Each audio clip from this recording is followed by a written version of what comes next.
I'd like to call this meeting of the Big Bear Fire Authority to order September 9, 2025 at 5 p.m. Could we please stand and have a moment of silence, and I'll ask Director Russo to lead us in the pledge.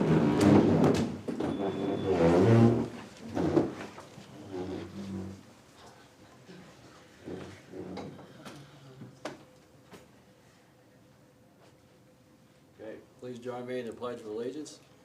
I pledge allegiance to the flag of the United States of America and to the republic for which it stands, one nation, under God, indivisible, with liberty and justice for all.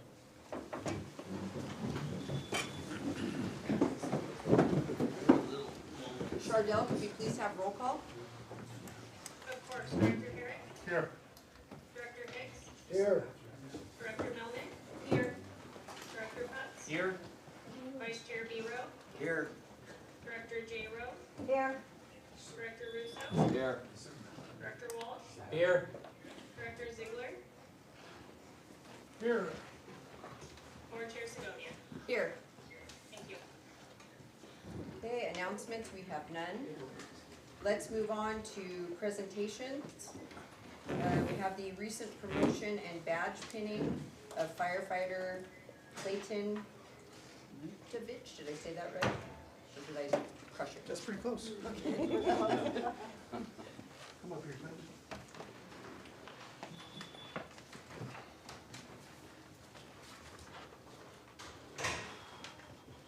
Clay Lipkovich was hired on November 5th, 2023 as an AOEMT, an ambulance operator. During his time with the organization, he's been absolutely a joy to have. He's got a tremendous work ethic, always smiling, always looking for something else to do. He's been nothing but a joy to have, and today is my honor to offer him a badge and pin him as one of our new firefighters in the organization. As has been tradition, previously the fire chief would take the opportunity to pin the first badge.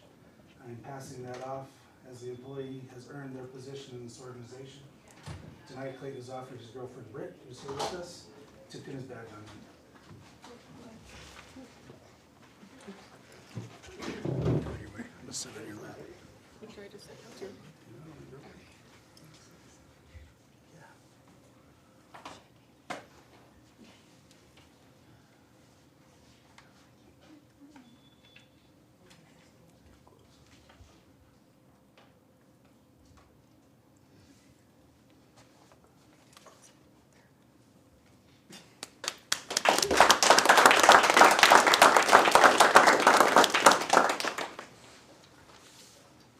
Now my honor to read off the oath of office to Clayton. Clayton, please raise your right hand and you'll repeat after me. Yes, sir. I state your name. I, Clayton Lipkovich, Do solemnly swear do solemnly swear that I will support and defend the Constitution of the United States that I will support and defend the Constitution of the United States and the Constitution of the State of California and the Constitution of the State of California against all enemies, foreign and domestic, against all enemies, foreign and domestic, that I will bear true faith and allegiance that I will bear true faith and allegiance to the Constitution of the United States and the Constitution of the State of California, to the Constitution of the United States and to the Constitution of California. that I take this obligation freely That I take this obligation freely without any mental reservation or purpose of evasion, without any mental reservation and purpose of evasion, and that I will well and faithfully that I will well and faithfully discharge the duties upon which I'm about to enter. discharge the duties of which I am about to enter. Congratulations, Clayton. Thank you, sir.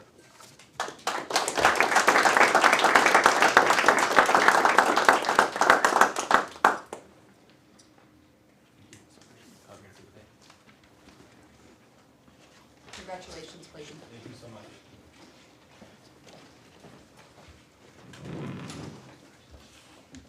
Okay, moving on to Fire Prevention Week 2025 proclamation. Chief Wagner. Thank you, Chair Segovia. It brought to my attention, especially over the last year in fire prevention, that we never really made too much ado about Fire Prevention Week. This is something that stems from the National Fire Protection Association. And usually they kind of pick a theme. Where are they seeing the most problems, disasters, incidences, emergencies throughout our country? They get that data from National Fire Incident Reporting Systems that agencies around the country report on. Lithium-ion batteries, I'm sure as everybody's aware, have become quite a bit of a problem.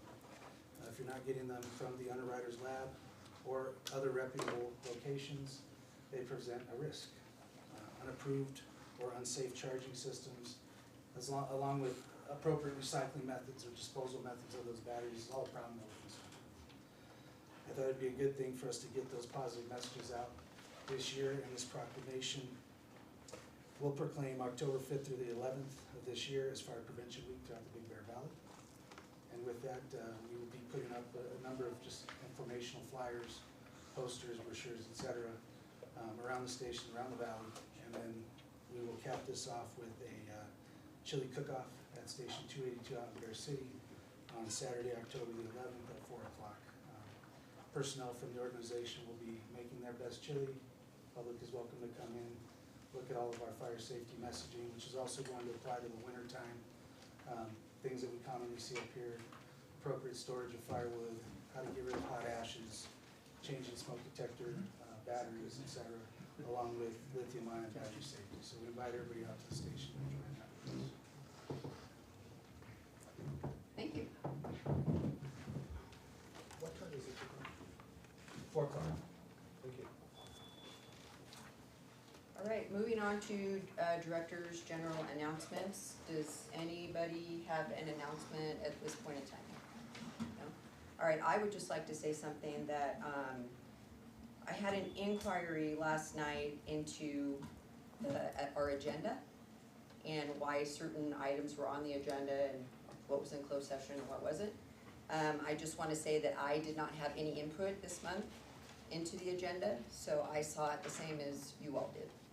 So I just wanted to say that. All right, moving on to general public comment. Daniel Gabranson.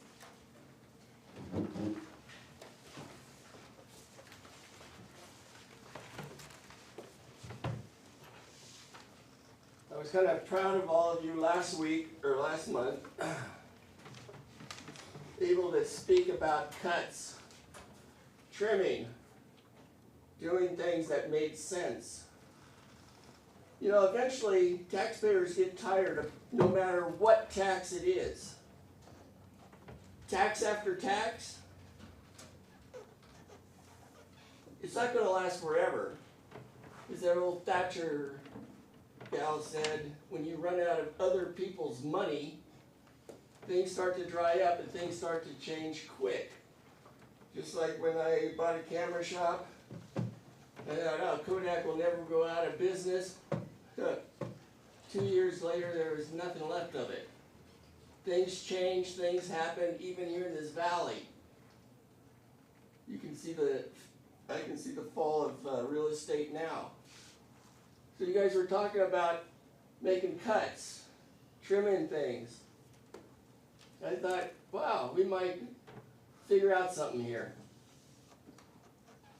And then all of a sudden now, it flip-flop into, oh, let's do Melon Rouge, which is still a tax, and it can last 20 to 40 years or longer, because we seem to have a bunch of them. Let's make up another tax, use whatever abuse of the taxpayer we can use, let's hang them upside down and shake them, I think is what should be done. How long are you guys going to just keep spending money, not figuring out what to do?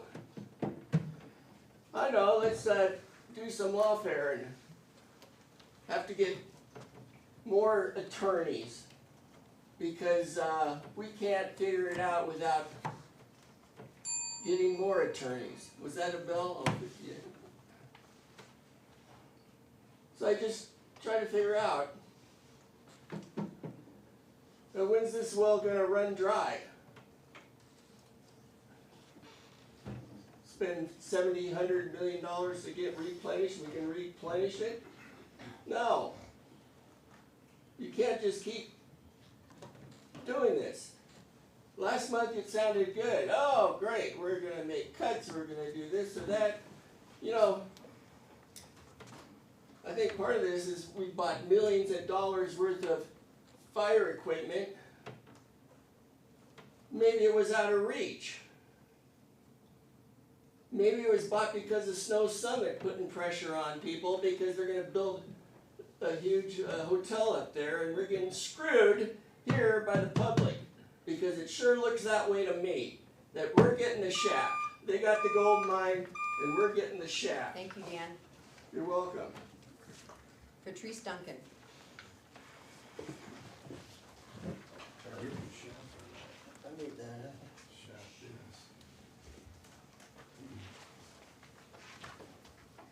Good evening.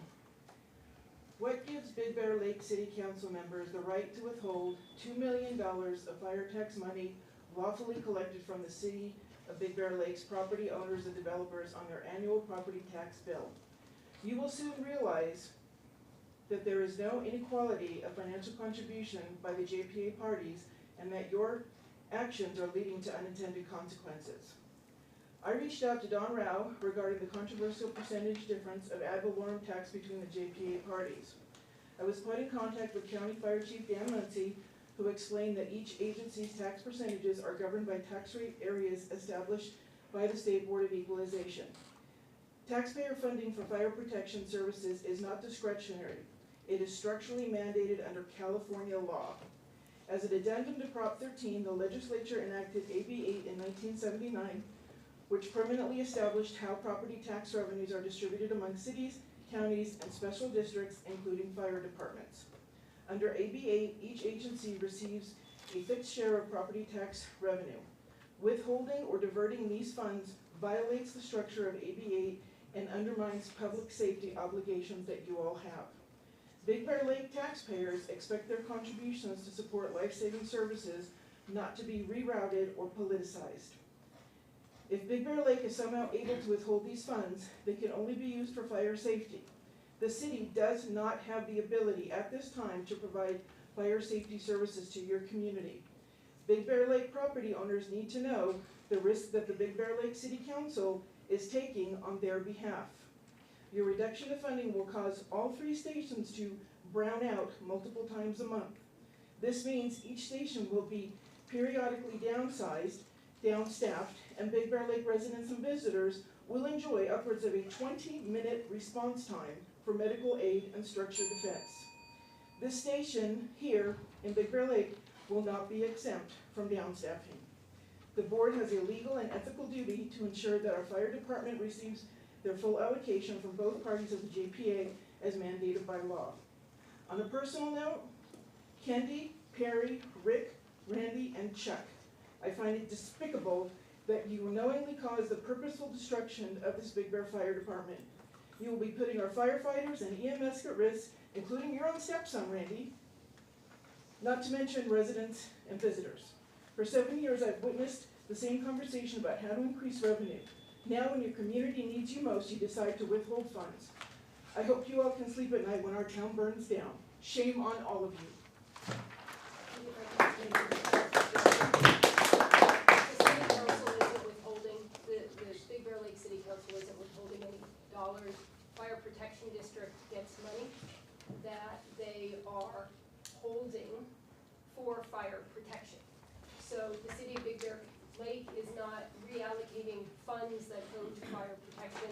We are figuring out how those funds are being spent at the Fire Protection District in accordance with the JPA, in accordance with our obligations of making sure that the residents are taken care of. I just want to make it clear that the city council is not doing it. And thank you, Director Millman. All right, moving on to Chief's report. Roger now, so we have our online payment system up and running for AB 38s. And administrative staff is also working to provide those same online payment opportunities for commercial inspections, rushed AB 38s, fire sprinkler plan review, and construction requirements reports, also known as fire letters. End goal is to provide all requests as an online fillable form, along with the online payment system, just to allow people to be able to take care of the stuff at home and not to be constantly driving around to write a check or provide some payment for us. After about 5 years, we have now finally received our COVID-19 reimbursement, the total of $27,461.66. Our board secretary, Cheryl Smith, sent in the first request letters in November of 2020, so it's been a slow process to get this back, so thank you to her for her work in getting this handled. The 2023 winter storm reimbursement, those processes are on and going, originally started under the former Assistant Chief Mike Mulvey.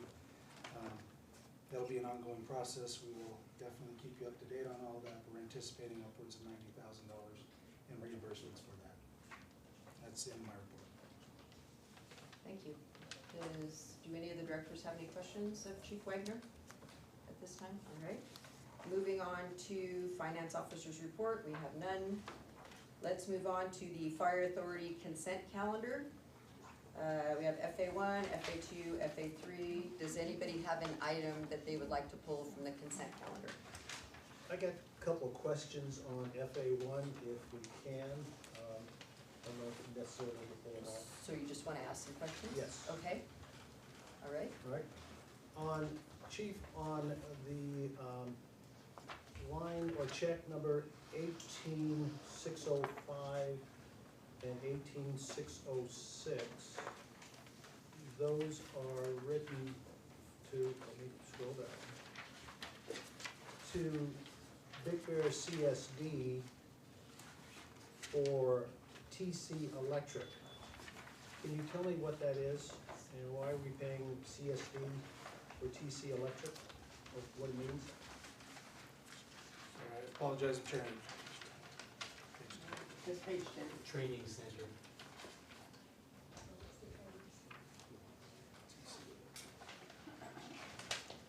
Uh, 413.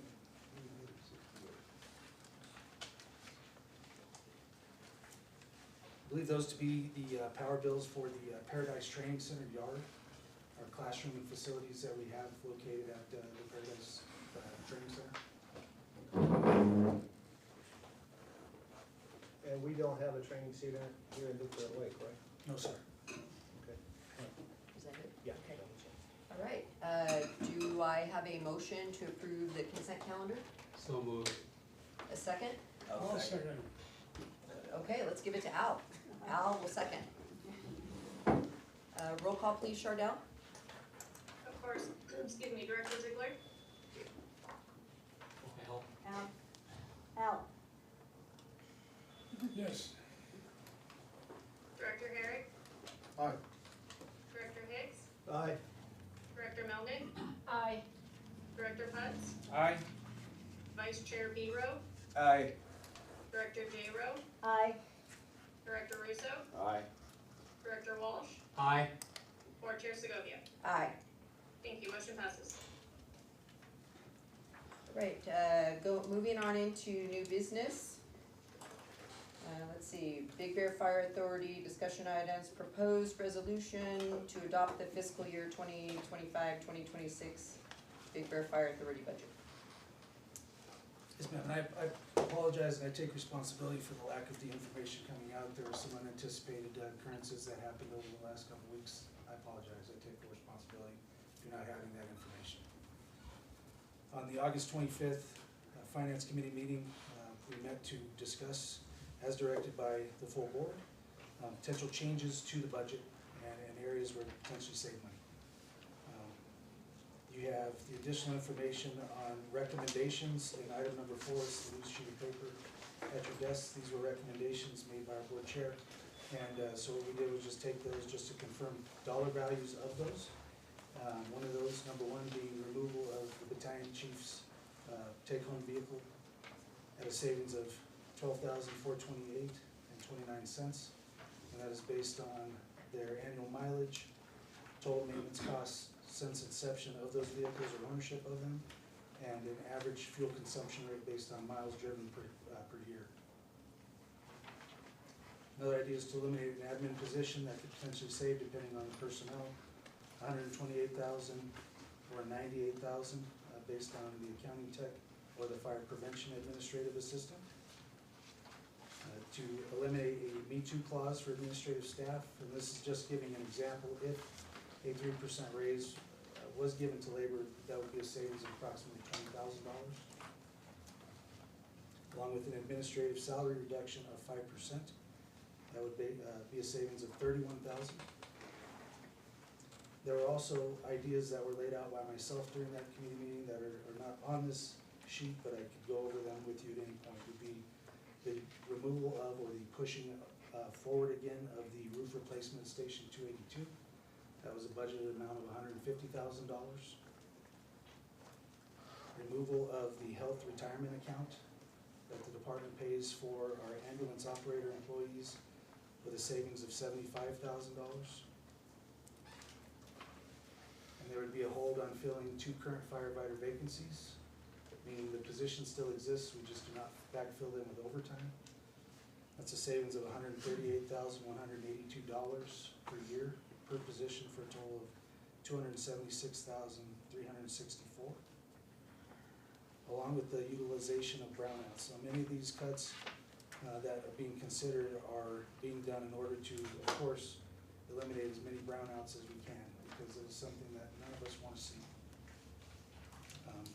What we've gotten it down to is a potential total of 109 days that an engine could be browned out in this valley, with a total savings of $440,000 based on an estimate of $4,050 per day to fill an engine company with overtime personnel.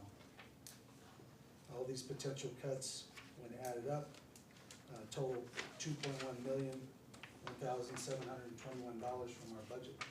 That allows us to operate balanced. With that, I leave it up to the group for discussion. The staff recommends the board do consider these changes and/or adopting our budget or amending. Could I also ask, is the $128,000 annually and the $98,000, is that fully burdened with insurance and everything? I believe that's the full Okay. burn rate, yes, ma'am.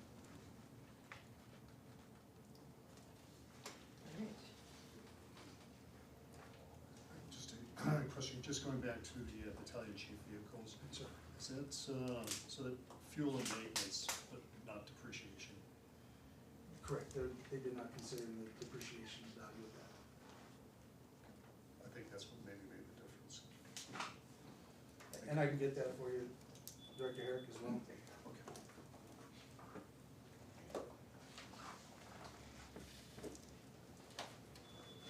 Any other comments or questions? Yeah, I have a couple Okay. of questions if I could. We'll take Chuck and then we'll take Larry next. We're paying, help me out here, $48,000 a year for lease and renting. What are we leasing and what are we renting, for renting, for $48,000? The $48,000 is the lease amount for the Baldwin Lake Station, which is direct pass-through, as CAL FIRE ultimately pays us for that value. So we pay it up front and they pay us on the backside. So somewhere in our revenue, we can show that $48,000 coming in? Yes, sir. Okay, at some point, if you can show that, to me, I'd appreciate it. You can see it? Okay, next question, and I think Perry has brought this up before. This reimbursement to CSD street lighting of $39,500, why are we paying this? There's a recommendation made by our auditor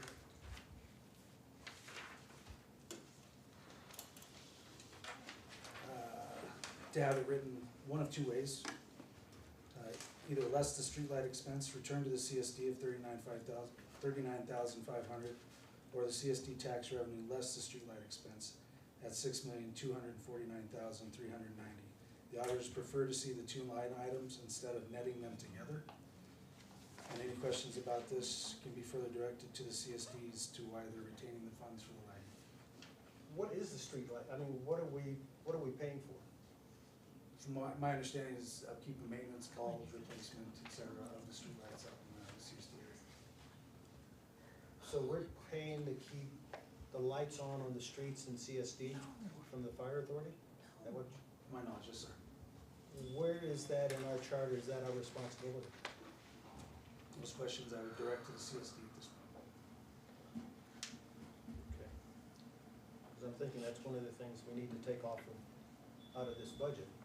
I mean, I don't see the fire authority paying for the lights over in Big Bear Lake, so I'm not sure why we're paying for the lights over in CSD. There is, I'm not sure I understand somewhat more business savvy can help me with this. We write off $8,500 on ambulance membership. Why are we writing this off? I think those are the amount of people that are actually transported that have the ambulance membership. As part of that membership, the fire authority takes on anything uncovered by insurance. I believe that is the written off amount as their protection by this plan. So you're saying that's what it's costing us to transport these folks? As the offset of the undue revenues from the insurance companies for their transport. Yeah, there's, maybe the auditor can help us. There's gotta be a better way of outlining that as to what it really is, rather than an offset. The other area was, on the ambulance for overtime.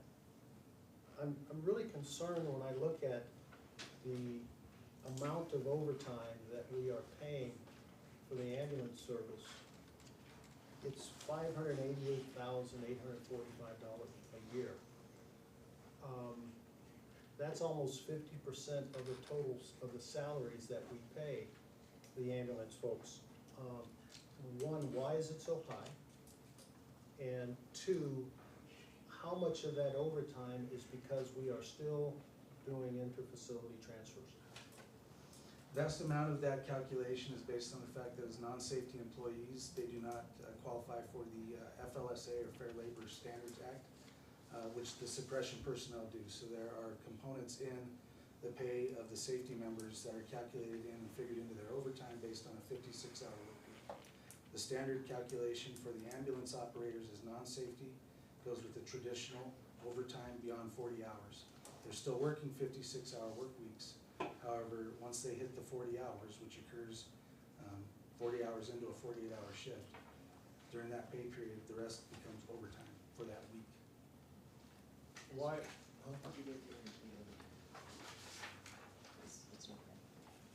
Well, no, I mean, it's definitely not right. I mean, the fact that we're paying 15 to 16 hours of overtime a week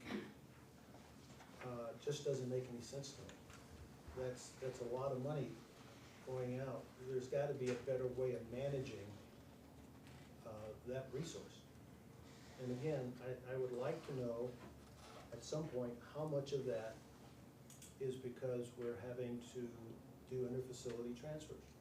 Now, we may guarantee 56 hours a week, but when we're having people have to go off the hill for 8 hours, I too see that that's having some impact on our overtime if folks have to stay on shift just to cover because there's a unit missing. So we need to figure out how to better manage that. Overtime for, late or end of shift crew, to my knowledge, does not result in too much overtime. So I mean, it's gonna be a pretty small portion of this. Most of the transfers that are taken off the hill occur during the shift and does not lead to additional overtime costs. What would it take to eliminate this ridiculous amount of overtime that we're seeing? Forgetting about the 56 hours here for a minute. How many more people would we have to hire, more staff? What would you have to do to have these folks work a 40-hour shift a week? I'd have to look into it to give you an exact hour calculation for them as far as the coverage is concerned, but we'll definitely look into that and I'll get you an answer to it. Okay. And I'm curious about fire prevention, the salary. We show a salary there of $237,430. Who makes up that fire prevention salary? Who is that? I'd have to look into that one as well. I believe that would be our fire prevention inspector and that would be his fully burdened rate, but again, I'd have to double check to confirm. And that's the only thing he does is just fire prevention? For some time. Does it include the clerk? And they're also the admin for fire. Yes, yeah, there's the prevention specialist. that So is I our think admin it's those assistant. two roles. Those two roles? Because I know on some of these things, there's a cross between how much of someone's salary is going against one item versus another.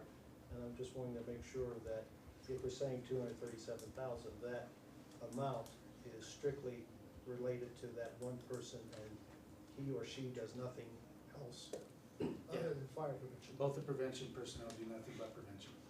Okay. And my next question, I guess, will come on later with this Okay. more loosely.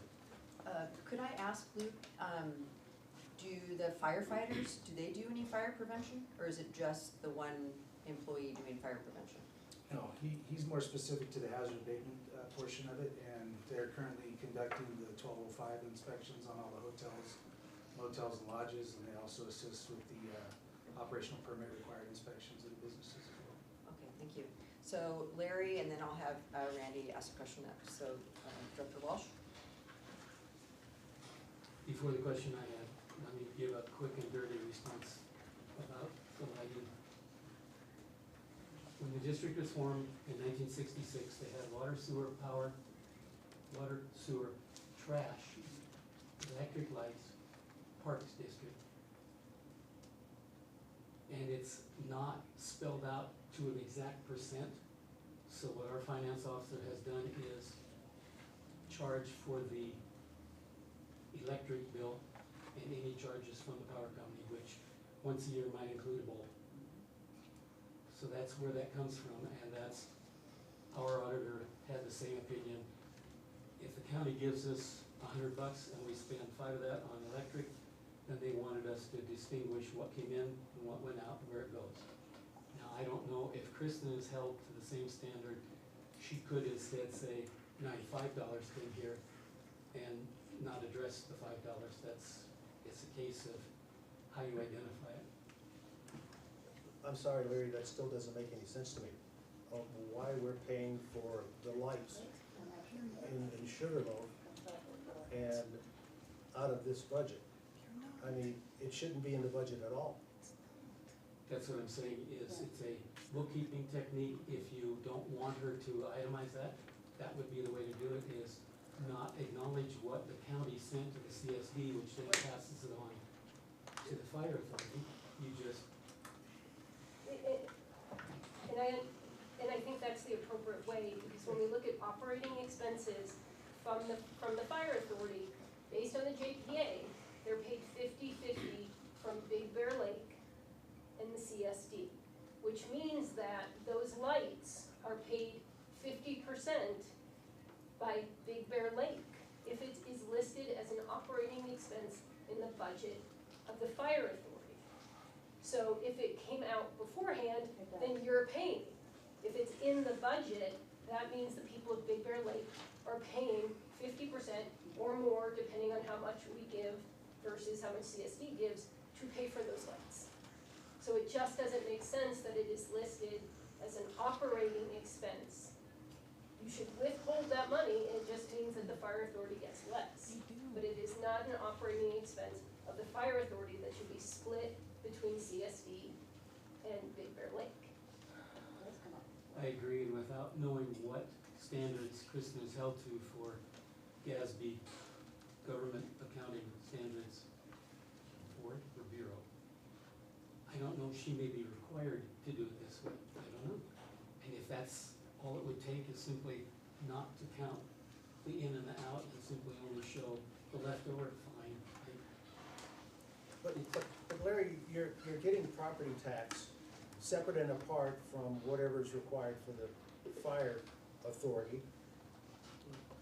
Why then is the fire authority, why are you putting money into quote-unquote the fire authority to turn around and then pay some portion of that back to pay for the lights? You don't have enough money coming in on general revenues, operating revenues at CSD to pay for the lights down there?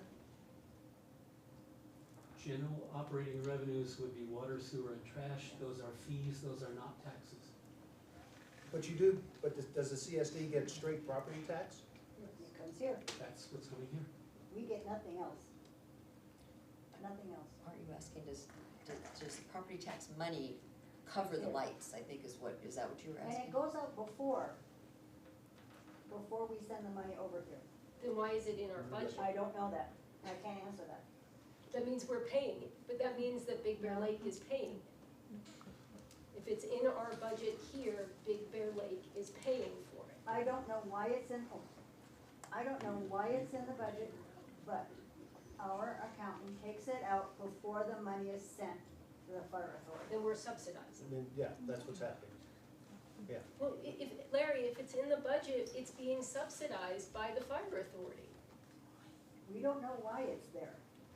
It's a question. As I'm suggesting, it is simply an accounting technique. I don't know, but I can tell you that, no, you, the Fire Protection District, are not paying half of that. You're not.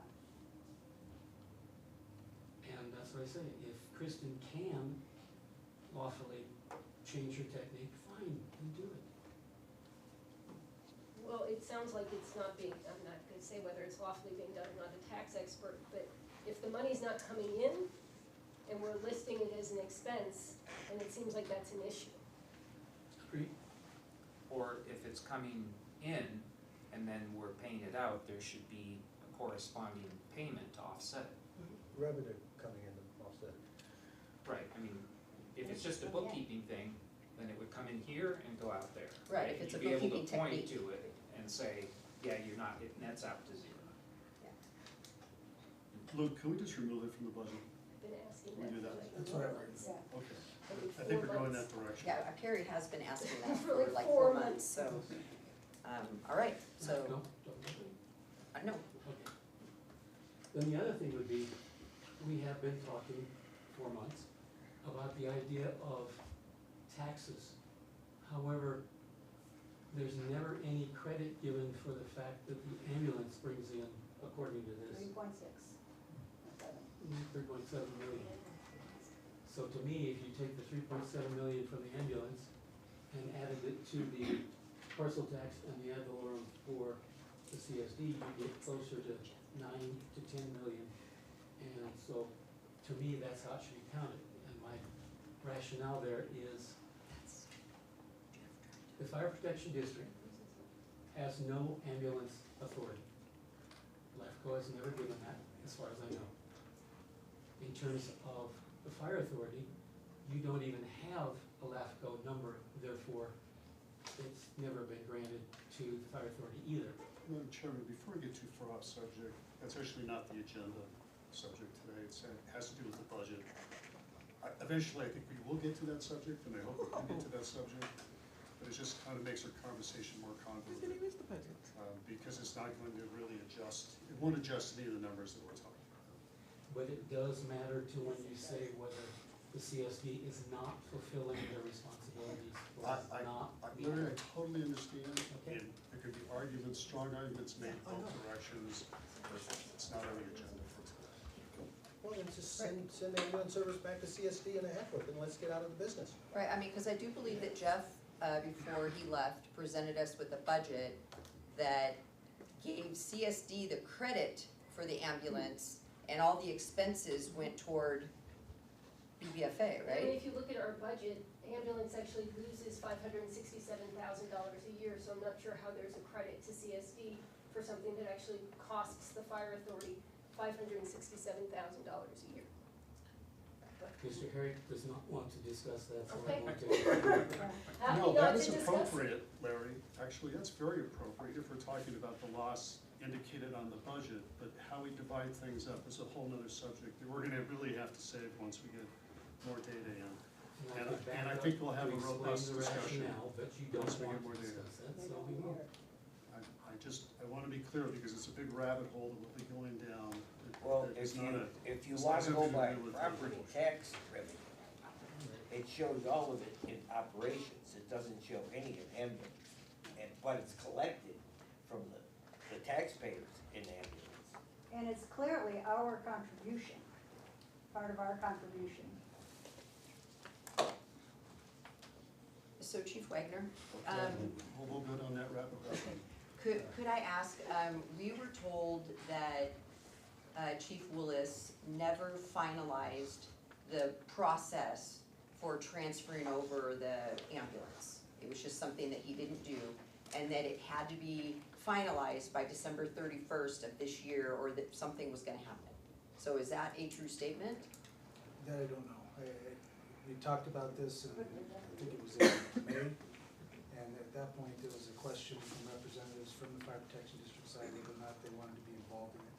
And so I was basically just looking for direction as far as how to go about that. If you want me to just find that answer out for you, then I will do that. Because I think at one of our meetings, Director Walsh actually brought it up, that it needed to be finalized by December 31st of this year. So, you know, or something, like I say, was gonna happen, so. I will find out all that information. Okay, thank you. Would you like to ask your question, Director Cutts? Thank you. So, Chief, I need your help to make sure I'm following along. Let you get your thought. Yes, sir. No? All good.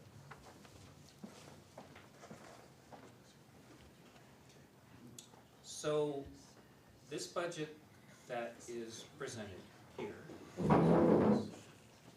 this one right here, that shows $1 million, I assume, going to reserves. That was the original draft budget, that's correct. Okay, that is the original one that, as I'm following, is the same one that was presented back in June? That's correct. Okay, That's correct. and did the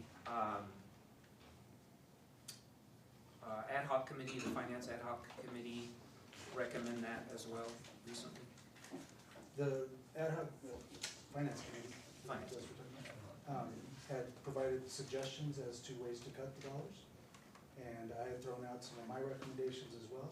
And when we had left that meeting, it was to bring it back for discussions for the full board as to whether or not to amend the budget, go with recommended cuts and reductions, et cetera. Okay, so this proposed budget that we have listed here, though, what I'm trying to understand, does not reflect any recent conversation.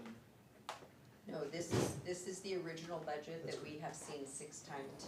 Tonight is the 6th time that we have looked at it. I went back and checked all the meetings, and we Okay. have looked at this same budget 6 times. If you go back to the committee reports, you'll see the recommendations for cuts in the budget. Beyond From this, the though. fund, beyond this, yeah. in the Not back. included in here. It's not, yeah, it's not in, this is the originally proposed budget, as I understand it. Okay, I just want to make sure I am following. Okay, thank you. And also, we did talk about at the financial stability meeting, that we would not fund, that was an easy one, that we would not fund the extra money into the reserve. So that is one of the items that we discussed. Okay, and then one other question, Chief.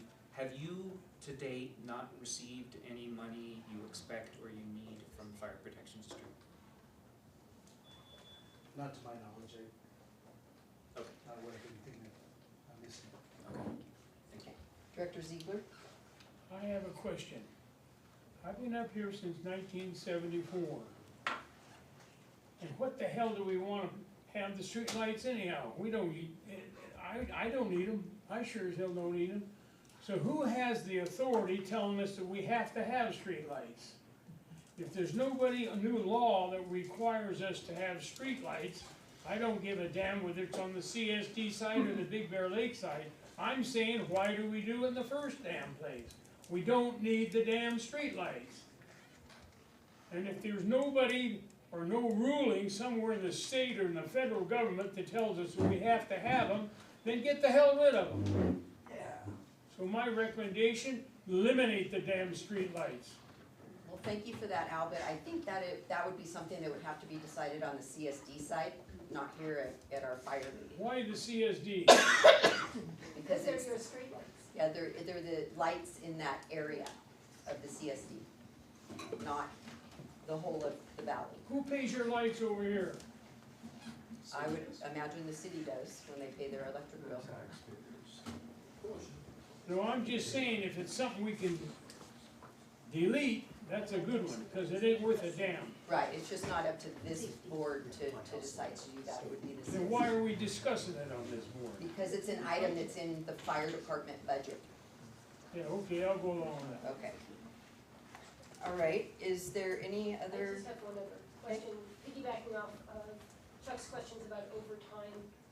Does the overtime for ambulance as well as the other ones include So if a firefighter covers an ambulance, are they paid at the ambulance rate, or are they paid as if they're a firefighter?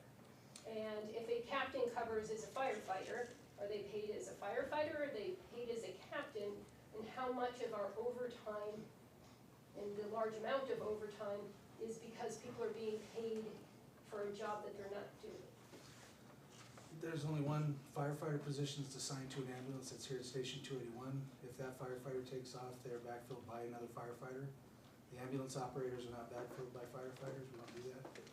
For now, people are able to work out of rank, but there are other discussions that are gonna be had as far as how to maximize savings with our budget, and so we are looking to remove working out of rank capacity. Yeah, because I'd just be curious as to what working out of rank does to the overtime budget. Sure, I can get you a calendar today, update on that. Can you answer Okay. one other question?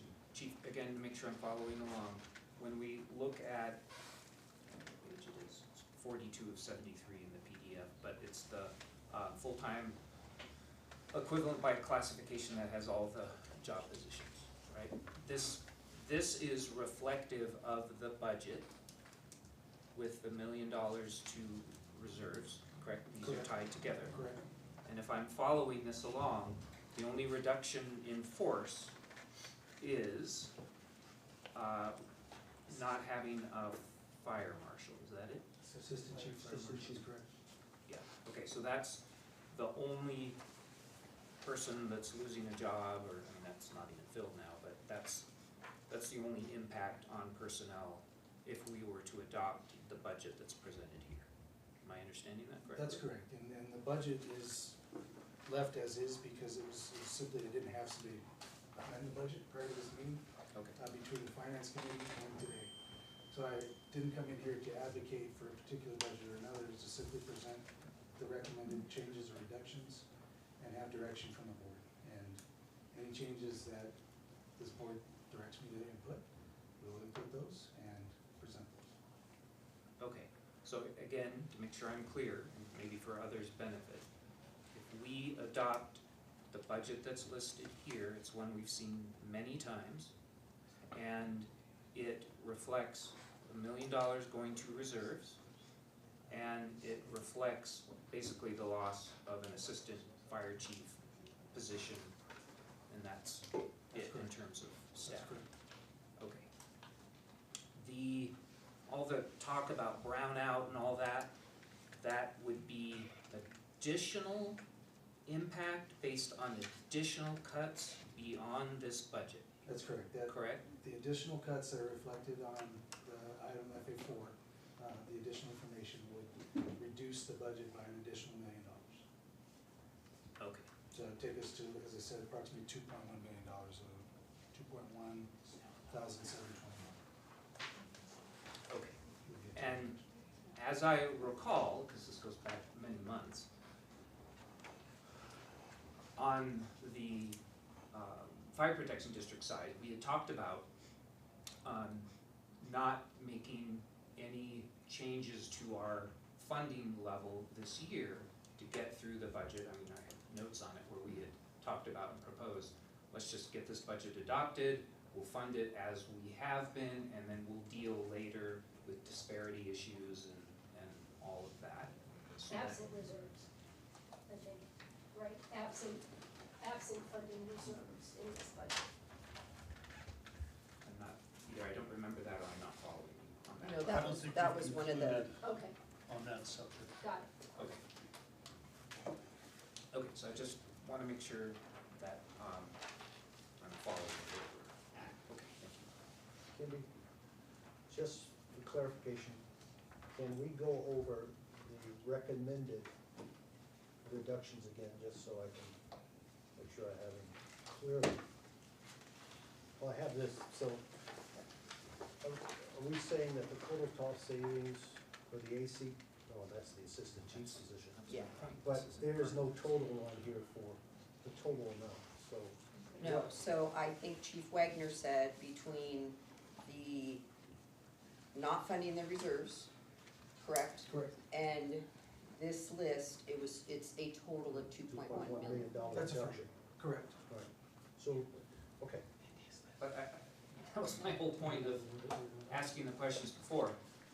Assuming we're considering this budget that's presented to us, we're not doing that, John. But, We're not doing. but you $2 would million. have been presented with a different budget, it's just Luke has not had the help to do the work Right, that the So- finance committee, right, but we don't have that budget before us right now.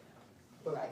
we can make a motion from the floor that the reductions as recommended by the finance committee be included as a part of this budget, correct? Yes. Okay. So this budget would be amended to reflect whatever reductions we deem appropriate. Why don't we go down the list of the recommendations from the finance committee that was recommended to move forward without objection for the full committee for discussion. yes. Would you like me to go down the list for you, sir? Okay. So it's gonna be the elimination of take-home vehicles from the battalion chiefs. It's 3 vehicles, estimated total of $12,428.29. I have 2 can disregard it, it's a change in the status of the board secretary that would add some money in. And I've taken that into consideration with all my calculations.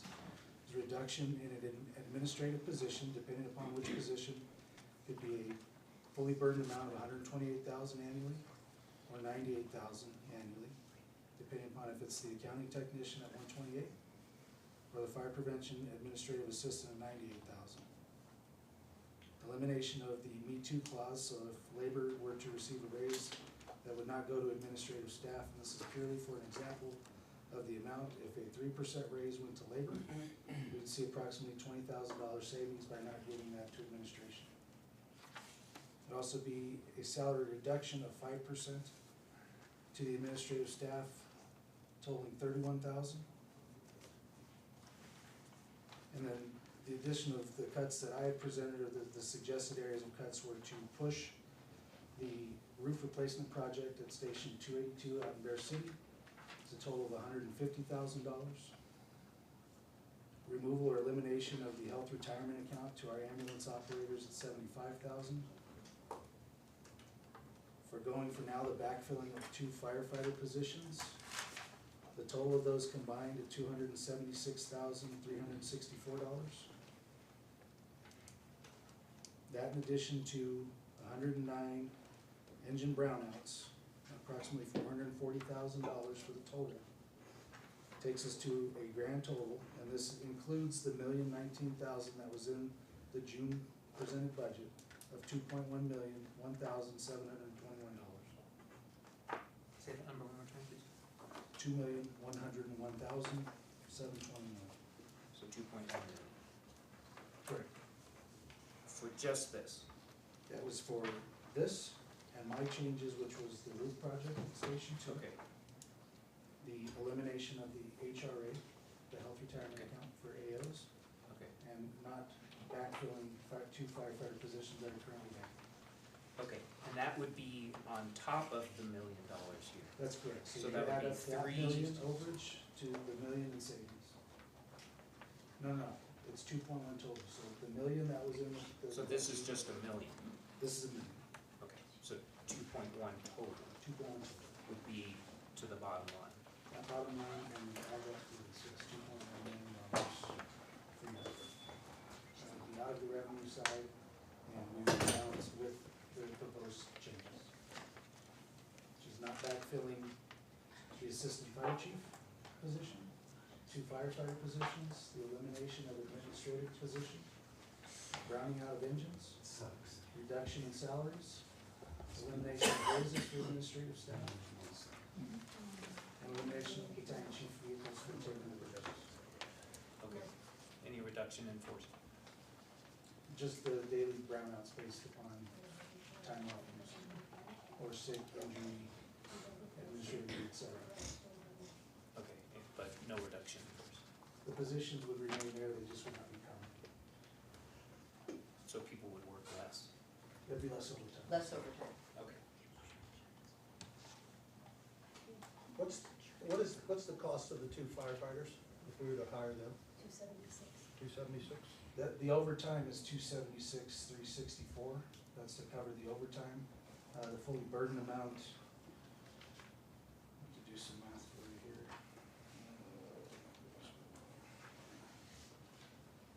Because they would be step one of firefighters, right? That's correct. Yeah, I believe it's approximately 186,000 just off the top of my head, each. So, if we were to hire those two firefighters, what would that do for the overtime? Depends on time off usage, however, new hires start with no accumulated hours unless they transferred over from the ambulance operator side, and then there would be a calculation in that would occur as well. They're usually fairly low hours when they come across, depending upon their tenure with the organization. But usually probationary employees do not take much time off because they're more focused on passing their probation and taking time off. So that would benefit us as far as a reduction in overtime? More than likely it would, there's no guarantees, injuries, et cetera. Of course, yeah. Now, I mean, I fundamentally have a problem with reducing someone's salary. That just doesn't stand well with me. But as I look to the other items here, I really don't have an issue with those. When we say 109 brownouts, are we just talking one shift shutdown, essentially every day, every other day, or something like that, or what are we talking? So the brownout would be looking at an engine company, and this is where, sometimes you don't know what it's gonna be. Dependent upon the injuries, administrative leaves, vacations, et cetera. Typically, the way the brownout works is if you had a captain off at a given day, the same day an engineer is off, and the same day a firefighter is off. Could be throughout the jurisdiction. You would then select an engine company, you would take that captain, put him in the vacancy for the captain, so he's getting paid his normal time, as opposed to hiring him in overtime. The engineer moves to the engineer vacancy, the firefighter vacancy. And then you have an engine that is not covered, however, you've eliminated a captain, an engineer, and a firefighter's overtime pay for that day, approximately $4,050. What kind of impact does that have on our response time? It's going to definitely impact it, depends upon where the calls are at a given point. But it's reducing our service by 3 responders where they're at. We were presented, one of the budgets that we were presented with was closing Sugarloaf completely. So I saw this as a better, instead of closing something completely. Is there a possibility, if we looked at the overtime and how it's used and who fills in where and how much they get paid to fill in, that we would be able to make up some of the cost savings instead of doing brownouts that impact service that we provide in the community? Absolutely, and we're still looking at these numbers. Myself and the battalion chiefs have utilized them to do a lot of help with me to take a look at, where is working out of rank occurring? How often is it occurring? What's that dollar Because value? I'd be much more inclined to look at that than I would be to be comfortable with brownouts at this point when I have just no basis to know how this impacts the service that we provide in the valley. Well, and I wasn't, comfortable with the idea of totally closing a fire station, so. I mean, at this point, I'm not comfortable with either. I just don't have a basis in information and fact to be comfortable with that as to how it's gonna impact our service. And so I'd be more in favor of looking at other ways that we can have cost savings than doing it with the services that we're providing to our community. We already run tight shifts and run with, fewer people. To take even more out, doesn't leave me feeling comfortable. I'd be more inclined to find other places that we can cut. So we're essentially looking at about, if we were to forget about the brownouts for a moment, so we're still looking at somewhere around 500,000 to 600,000 in savings, is that correct? I mean, if the brownouts are roughly 440,000, so it's about a $600,000 savings in the budget? By keeping the brownouts? By not doing the brownouts? The totals between the recommendations between Board Chair Segovia and myself, I believe, are just over 640,000 total. We had to come up with around $400,000 worth in additional savings, and that was where the brownouts were originally represented. Director Herrick, So, do you have something? I'm gonna try to do the best to answer the question, your thought, because same thought that I had during the finance committee meeting for us to achieve. So with the brownouts, because I'd asked this question there, we go through cycles of we're very busy and not so busy, and very busy and not so busy, normal cycles, now that we're past COVID. And try to time those brownouts during those non-busy times, so it might not affect the possibility of our service. And that was a question that I asked, and I got an answer that was 50-50, so if you could Yeah, I answer. mean, there's a likelihood, but you can't predict, unfortunately, the emergencies. I mean, you get to this time of year when kids are back in school and, you know, most people's vacations have ended, you can anticipate with relative certainty that midweek is going to be fairly uneventful. However, we've had plenty of those days where we figure, well, it's a shoulder season, it's a slower time of year, tourism is down, et cetera, and all of a sudden, you know, we're light forcing our engines in order to handle the call volume for the day. So absolutely the plan for this, if this is the direction you direct me to go, it is going to be to look at all of our call volumes for the last 5 years to find where there's most likely to have the least impact. I know, but there were, I don't agree with brownouts, but there was 4 luxury tour bus coming up today, this morning, to Bear Lake. So how do we know when you can cut, when you can brown these out? There's no prediction. It's hard to predict, but you know, we do our best to go off the trends. And this isn't something new, it's something that fire departments do, so it's not something I cooked up. So, a question, I think I know the answer, but I'm really curious what the rest of you say, or how you answer this question. Why $2.1 million? To fund reserves?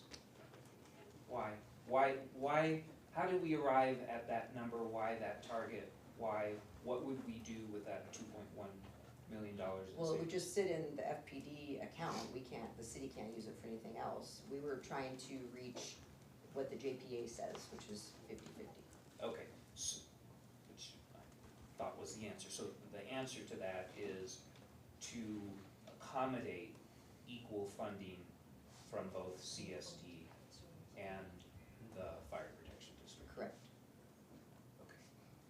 And I will ask collectively, when we had talked in the past about maintaining the existing funding levels, which is not parity, and moving forward and getting through this year and continuing to work on all of those issues, right? Because I think we still have a long row to hoe on that with all the work we're doing to get a better understanding and answer these questions. Is there a reason why we wouldn't do what we had talked about before and simply, from the perspective of the Fire Protection District, potentially overfund and maintain, at least for this fiscal year, the level of service and, you know, all of that, and then take that $1 million and put it in reserves? Put it in reserves for the FPD? No? I'll try to answer that. Okay. I made a motion to exactly what you said. You seconded it, and it was voted down 9-1. So it was then reassigned to go back to the Finance Committee to find cuts, of which we had a meeting which was unsuccessful. This last meeting was very fruitful with coming up with ideas. So could we do exactly what the two of us thought we'd go, the route we'd go? Yeah, absolutely. But unless there's an appetite for the whole board to vote in favor of a budget, or the majority to vote in favor of the budget, then we're back to where we're gonna cut. Okay. So let me try this, to see if anything's shifted or changed. I'm going to move that we pass the budget as presented, the one that shows the $1 million, the one that's here in the board packet, that we pass that and that we plan on funding that, if that's appropriate for us to do here from a fire protection district, as we have been doing, and that we, again, pledge and continue to work on working out all those differences, but so that we can get this budget done and move forward. So I'm gonna make that motion, we'll see if there's any appetite for that. Might I say one thing? I don't wanna overspeak, but we gave different direction on the FPD side to our city manager in our last meeting. Okay, so anyway, is there a second for that one? I'll second. The previous motion included if there was any discrepancy between the 50/50 allocation of funds, that it would be duly noted, so that it would not be later swept under the carpet with future boards that would understand what the decision was being made at that particular time. I remember that, you wanna amend the motion? Well, and to have the right wordage in, we were told by our attorneys that we would have to have a document drafted that would be a rights of reservation document. Nope. A legal document noting how much money we were overpaying. If I can, seems that we have a motion in a second, so we can discuss this, I assume. First of all, I'm not comfortable with the budget that was presented. Because I don't have, and I'm sorry to say this, I don't have faith in the financial person who put the budget together.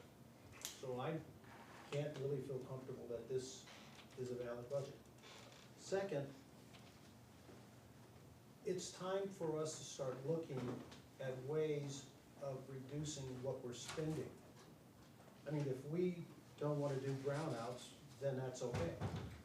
But we still need to look at how do we save money. This stuff of just going as usual, spending money willy-nilly, just doesn't make any sense. If we can save $400,000 out of this budget and still be an effective organization, then we need to do that. This is taxpayers' dollars that we're spending here, it's not our money. So we need to be frugal with that money. We need to make sure that whatever we spend, it's going for a valid purpose that's needed, okay? We can play games all day long about 50% versus no 50%, but the money that we spend, it better be on target. So that's why I'm saying, I'm happy if the board is uncomfortable with the brownouts, hey, if we can save $600,000, let's save $600,000. Because then the question is, did we really need to spend that money in the first place? And I'm thinking probably not. Just a suggestion, so we can think through this process. If you had a substitute motion with the cuts that you were suggesting, there might be appetite for that. Okay, I'd like to make a substitute motion that we look at the recommended changes to the budget as proposed by the Finance Committee and those brought up by the chief, excluding, because I don't think there's love for it, excluding the brownout at the station. Oh, and, excuse me, and the 5% reduction in salary for the administrative staff. I just can't cotton that. That's my substitute motion. I'll second that. I do have some public comment. Okay. Patrice Duncan. Oh, and the lights, excuse me, and the line item for the lights and CSD coming out as per Rick. Yes. I'll amend myself. Just a second, Al, I know you wanna say something, but we're gonna take public comment. Let her have the floor. Yeah, that's what he recommended. I'm not even sure where to begin. First, I'd like to thank Randy for his normal, and Rick for your normal safe common sense. It is very baffling to sit here for months and months, and when you guys agreed to get a budget passed and then look at all these other side issues, inequality, et cetera, I hope that you guys vote that direction.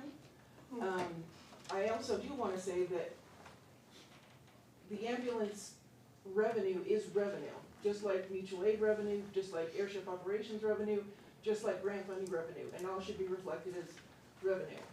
Now, however you guys wanna fight about that, if the ambulance program is losing money, then we need to look at ways to subsidize that. But we still aren't clear as to what's been put in that ambulance operators program to know that it truly is losing money. I do believe that we should go after the resort and we should go after the hospital to subsidize any losses that the fire department has. I do also want to just make a comment about brownouts. When Director Segovia brought that up in the Budget Finance Committee meeting, not sure if you all were aware, but there was a major structure fire at the top of Maple Lane in Sugarloaf on that very same day. 2 houses down from the National Forest. All 3 engines were required and the structure was still a total loss. You realize that it would take 15 to 20 minutes for Bear Lake to get there as a first responder. We could have lost an entire block, we could have started a wildfire. So I'm pleased that you guys are considering that brownouts are possibly not an option, because we cannot handle it. We have so many zero drawdown days, even when we're fully staffed. So please look at all the facts. I do also want to make a comment when Director Segovia mentioned that fire departments do this all the time. They do this all the time because they are tens of millions of dollars in debt and they have recruitment and retention problems. Director Segovia mentioned LA Fire Department, where her husband used to work. During the brownout of 2009, a 3-year-old boy lost his life. Here's an article from the LA Times on September 1st, 2009. A 3-year-old boy died in a swimming pool accident in Bel Air because the neighborhood's fire engines had been shut down because of budget cuts. The remaining 2 units at the neighborhood firehouse had been sent on another emergency 94 seconds before the agency dispatched for this call. The next closest rescuers took more than 10 minutes to arrive after the 911 call, and the child was pronounced dead at the scene. Do you all want that on your consciences? So please, please vote to not do the brownouts. Thank you. Kelly Olson, who's in the other room.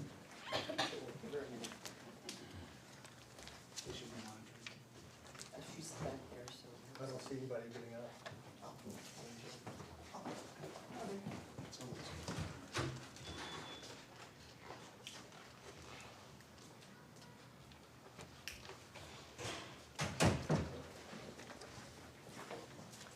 Hello, my name is Kelly Olson and I'm a resident of Big Bear City.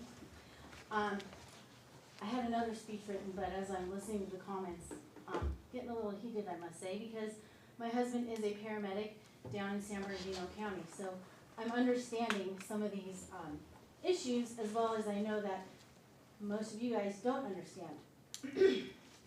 So, first of all, when you mentioned brownouts, that in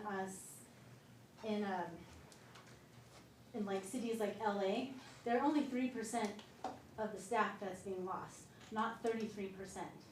The next thing is, if you're gonna brown out, for me, because I live in Big Bear City, why aren't we browning out Big Bear Lake? When there's only 6,000 residents as opposed to 13,000 in Big Bear City, okay? Sorry, it's a little personal, because my parents have used the fire department, as well as my neighbors, like almost once a month, because they're elderly, and there are more residents in Big Bear City. So, as I go on, as most of you have no clue about EMS and how they operate, it shows, or we wouldn't be discussing brownouts. The staff, to my knowledge, is currently running low and running at a 0 level, which means if you call 911, they're not going to be there. My husband is constantly being held when he would rather be home with his family, but shit hits the fan. Things happen. Obviously, you know, it took how long to get to that poor man at the dam who lost his life. You know, you're going all the way across the valley, okay? So if it's you, which it could be any one of you having to need services, it's not just us, you know, people that aren't on the city council or the CSD board. So it's a little frustrating. And to transport people down the mountain, we don't have the equipment for the hospitals to help the people who really need help. So we do have to fly them off the mountain. We do, and it's helpful for us to have services, as the fire chief was talking about with the ambulance services that help us to offset the costs. there's so much that it's just frustrating listening to this. So I urge you to not brown out. Anyway, thank you. Ciara Contreras.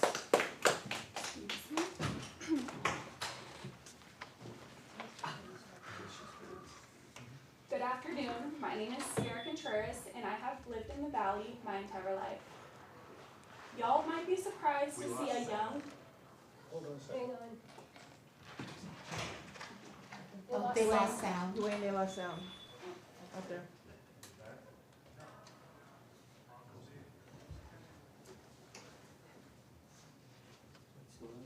Obviously, your clock stopped. Just one.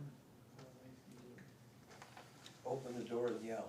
I can do it, I have a loud voice. Or just stand in the door. Stand in the doorway. Yeah. 50-50. No.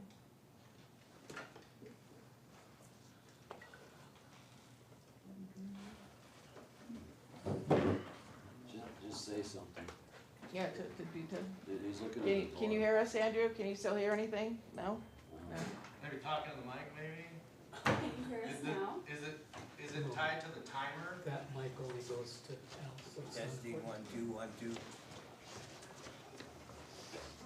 He's jumping. That's the microphone. Just have to move them out. What do you think?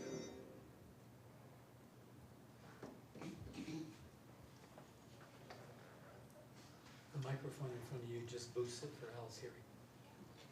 It's out for home viewers as well. I can hear it. Oh, there we go. I can hear Chardell. You can hear now? Try doing we can hear that. Okay.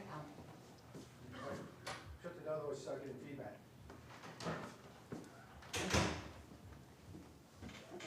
Yes, no? Yeah, Okay, go ahead. go for it. Good afternoon, my name is Ciara Contreras and I have lived in the valley my entire life. It may be a surprise to some of y'all that a young lady like myself is standing here today and discussing this topic with y'all. Well, I promise you my generation and generations behind me were paying attention and were listening. We're ready to make a change. I think it's crazy that you guys are more concerned about overtime, which helps save lives, but there wasn't this much commotion at the Financial Planning Committee meeting when there was an idea to cut y'all's food budget. So it's clear to me, and probably to everybody around us now, that you care more about your food budget rather than to protect the fire department's personnel and prevent brownouts. We gotta keep your stomachs full, right? Don't worry, I brought pizza for all y'all to share so you won't go hungry and complain like you did at the last meeting. As a medical student and a future physician, I know the seconds matter in emergencies. As of now, the fire department is running at a level 0, so when you call 911, no one's there to help. But apparently, your growling stomach matters more. Crazy idea. You're adults. Pack a lunch. Chuck Robillard. This is small.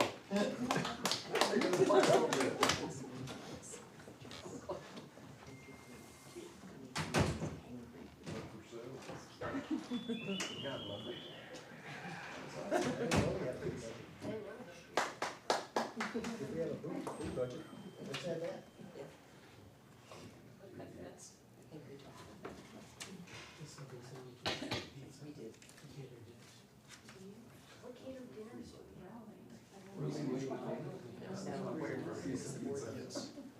Well, that's, Should I comment on it? Yeah, go ahead. Okay, well, we did talk about it at Finance Committee, we did the math on it, it ended up to just be hundreds of dollars, not thousands of dollars. And unless we I'm change, happy to throw in money for food if it cuts $300. well, unless we change our meeting times away from dinner times, because we're trying to have participation with the public as well, which takes us into oftentimes 8 or 9 o'clock at night with our discussions, to have, as I would describe, a hangry board members is probably not the best way to conduct business. I eat before we come here, because I know it's gonna happen. Well, I work, so I can't do that. Well, So I have to you come should here. But figure out how if- to be here. if you'd like to, if you'd like to cut the food budget, then make a suggestion when the budget actually comes around, that that's a good thing to cut out. I don't really care, to be honest with you. It's just, I care to have well-functioning, high-functioning board members when we're making these billion-dollar decisions, so. Why don't we can cut it out. Take it out of our salary. Well, that's also, we can also cut our pay. If we care to cut our food and cut our pay, if we care to do that as well. But there've been strong objections to cutting our pay previously for many board members who are still with us. And it was not a favorable thought to do, but that's another thing. But again, it saves, that would save thousands of dollars. Food saves hundreds of dollars. No Does it way all in add up? hell. So anyways, I just, in that back room, I called for Chuck Robillard. Right here. Okay. Is there another next person that likes to act? Hello there, board. It's been a while since I've been here. My name is Chuck Robillard. I'm a resident of the city of Big Bear Lake, also retired fire captain from this agency. To hear talk again about brownouts to save money, it just shows to me again that we have a 10-member board that has the best interest of two different organizations. And that's not what this JPA was put together for. We're all supposed to be working together.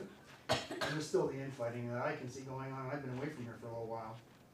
So to me, that's pretty disappointing. It also shows me too that there's certain board members that don't have a clue as to the way that fire departments operate. And you've got a board member discussing cutting overtime of 16 hours and how we can put employees on a 40-hour work week. That shows me you have no clue the way that this fire department operates or any other fire department in this area, to be honest. So please, educate yourself.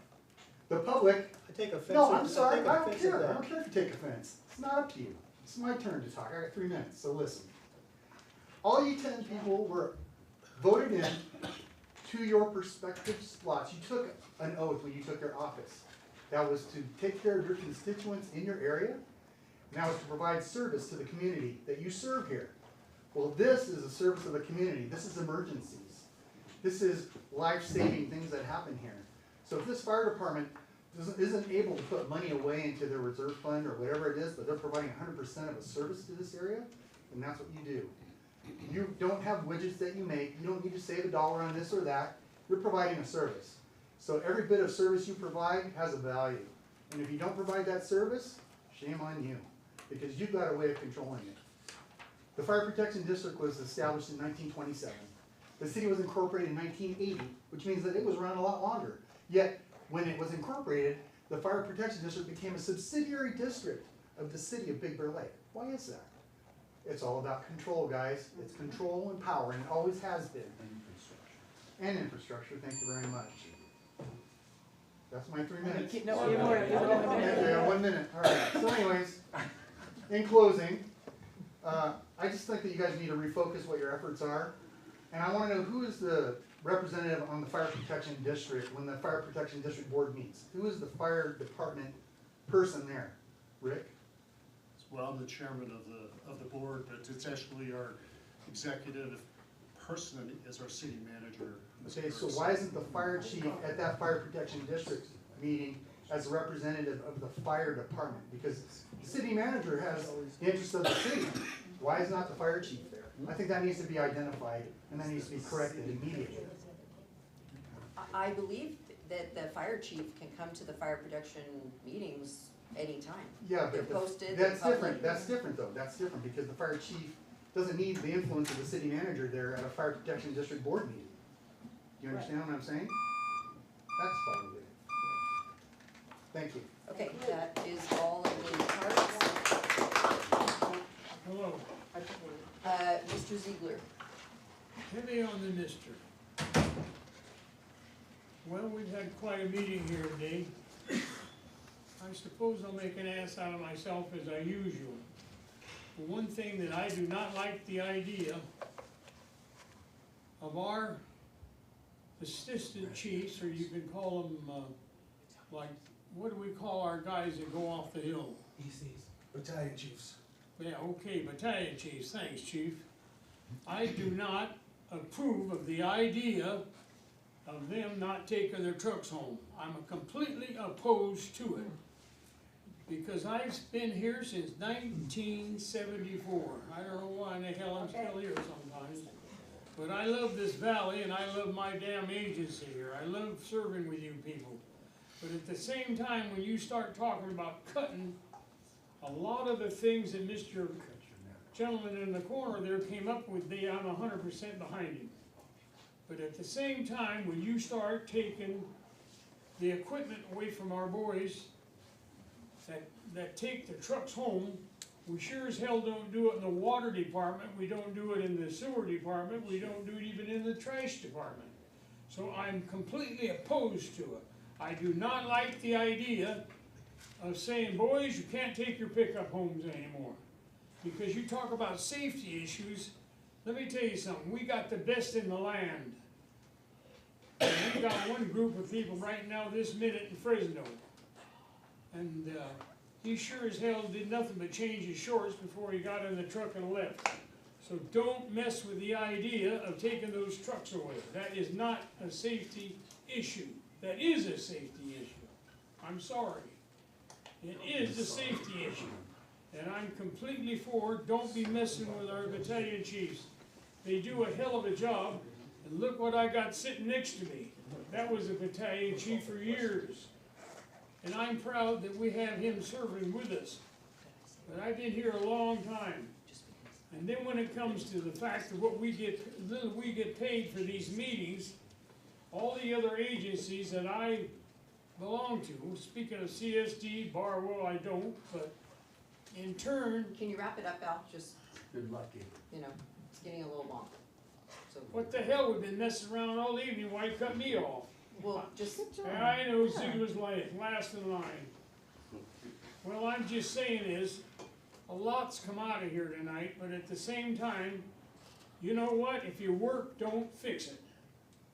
And I like what we do, and I like the way we do it. And so as far as I'm concerned, then you can have the damn floor.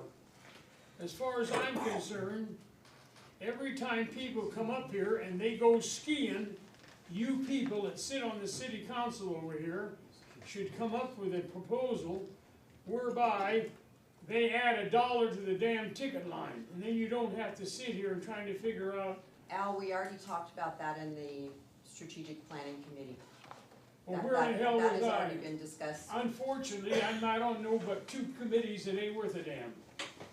That's what I'm sitting on. Director Milner? I just have a couple of questions based off of the motion that's out there and some of the cuts that we're proposing.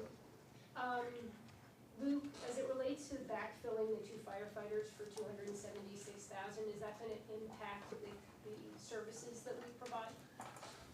There's a decrease in that one body that's on the rig, however, we staff most of our equipment with paramedics on all of them. Our youngest firefighter that we just hired on tonight is waiting for paramedic school. I believe the rest of our staff at this point now are medics on the suppression side. So we have the paramedics, we'd be shy of 1 additional firefighter.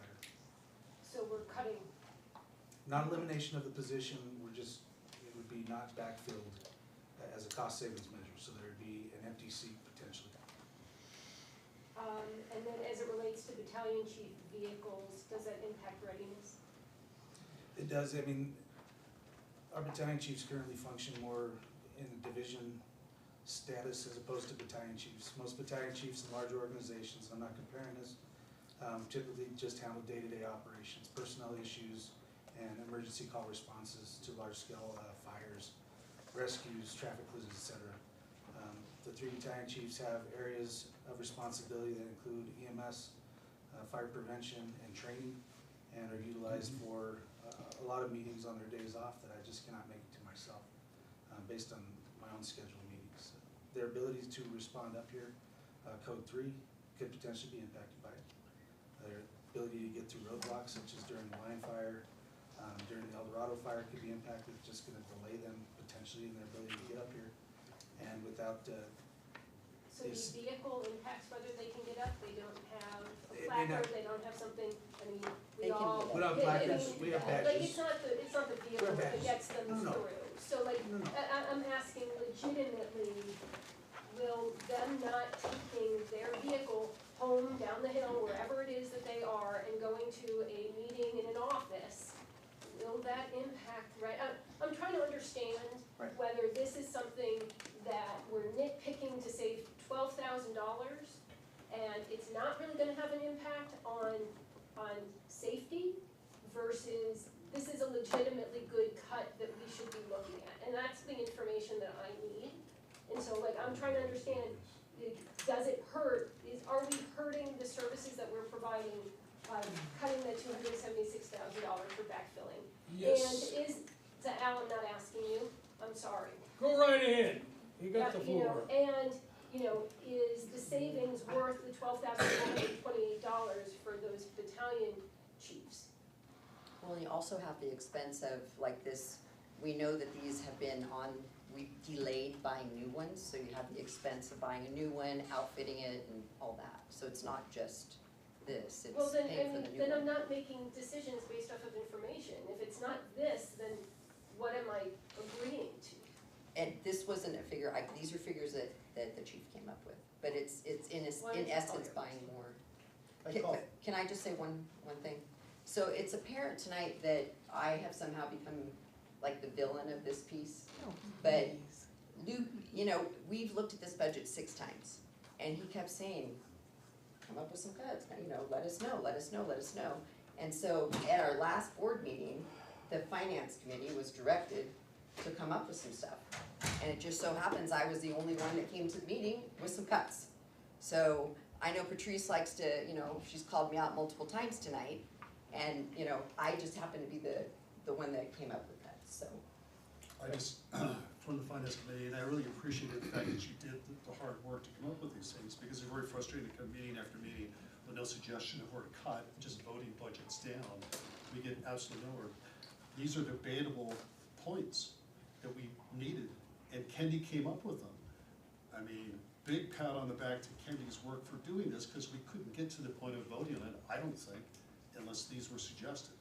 So they're great suggestions. They're suggestions, they're debatable suggestions, and we just have to debate through basically each one of them and come up with a decision of what we're gonna do or not do, but we really need to pass a budget. I think that's the most important thing. Whether the cuts or not, or even if we reject all the ones that were suggested, we only take the chief's suggestions, something to get us past stop, which we've been at now for months. I agree with you. I'm just trying to understand as I'm making these decisions of where we should I understand. not cut. For 4 months, I've been talking about a $60,000 line item that keeps sitting in there. There were a few of those that still have not been, you can talk under your breath, Larry, all you want, but it is a line item for this budget that we are paying. Reach 60,000. I'm sorry, the lights for the CSD are You more. don't pay them. What? You don't pay them. It We doesn't- do, it's in our budget. We just, I don't know we why need to it's take the there. line item out of the budget. We need to take it out. So however the accounting is done, the line item is gonna be never discussed I again. call for the question. So is that the motion, the last motion? Yes. Could someone repeat the motion, please? Yeah, could someone repeat that motion, because I don't even remember what it was. Do you want me to? It's Chuck's motion. That we Yes. modify the budget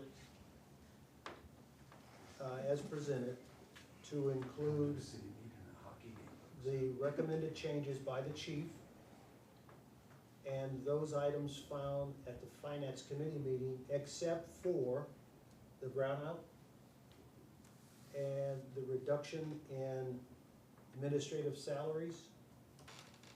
And we take out that $39,500 For the CSD lights. for the CSD lights. I think that covers it. Rick, does that sound about right to you? Sounds right to me. That's what I have written down. Okay. That's all. And Rick seconded it, Chardell. Yes. Okay, any more discussion? The gentleman with the hat. Well, raised his if you called hand for up. the question, then we're supposed to vote on it. Okay. That does shut down discussion, but Okay. that's what happens when you do that. Can we just Okay. confirm there was not, maybe a public comment, was there a card submitted for this item? Oh, okay. Okay, thanks, sorry. Just wanted to make sure. Okay, Chardell, roll call, please. Wait a minute, wait. So what are we presenting? What kind of budget are we presenting? Are you presenting 50/50? Or are you We're not presenting even what it talking used about to that. be? That's not even on the table It's for not a discussion. subject. We're not talking 50/50 at this point. Well, so We're we're, just talking passing this budget and funding it as such. as it has been in the past. Well, With you putting in your whole amount, us putting in our amount, and these cuts, correct? well, No, neither. well, about it, it's not gonna, no, we're not Well, gonna we're- pass it if you're not gonna put in your whole amount. Although we, can I? okay, just point of order. The question's been called, and So roll call. I don't think we have any other choice, and maybe you can correct me. Well, because we don't know exactly what we're voting on. You're voting on the budget with the cuts that Chuck outlined. I would recommend we read the motion one more time and we take a vote. That's good. Can I'm happy to read the motion, but I'll clarify the way that the process works is that when this board approves a budget, and we can talk about what that is, the invoices will go out to the agencies for the amount to cover that budget. So that's what the process will look like.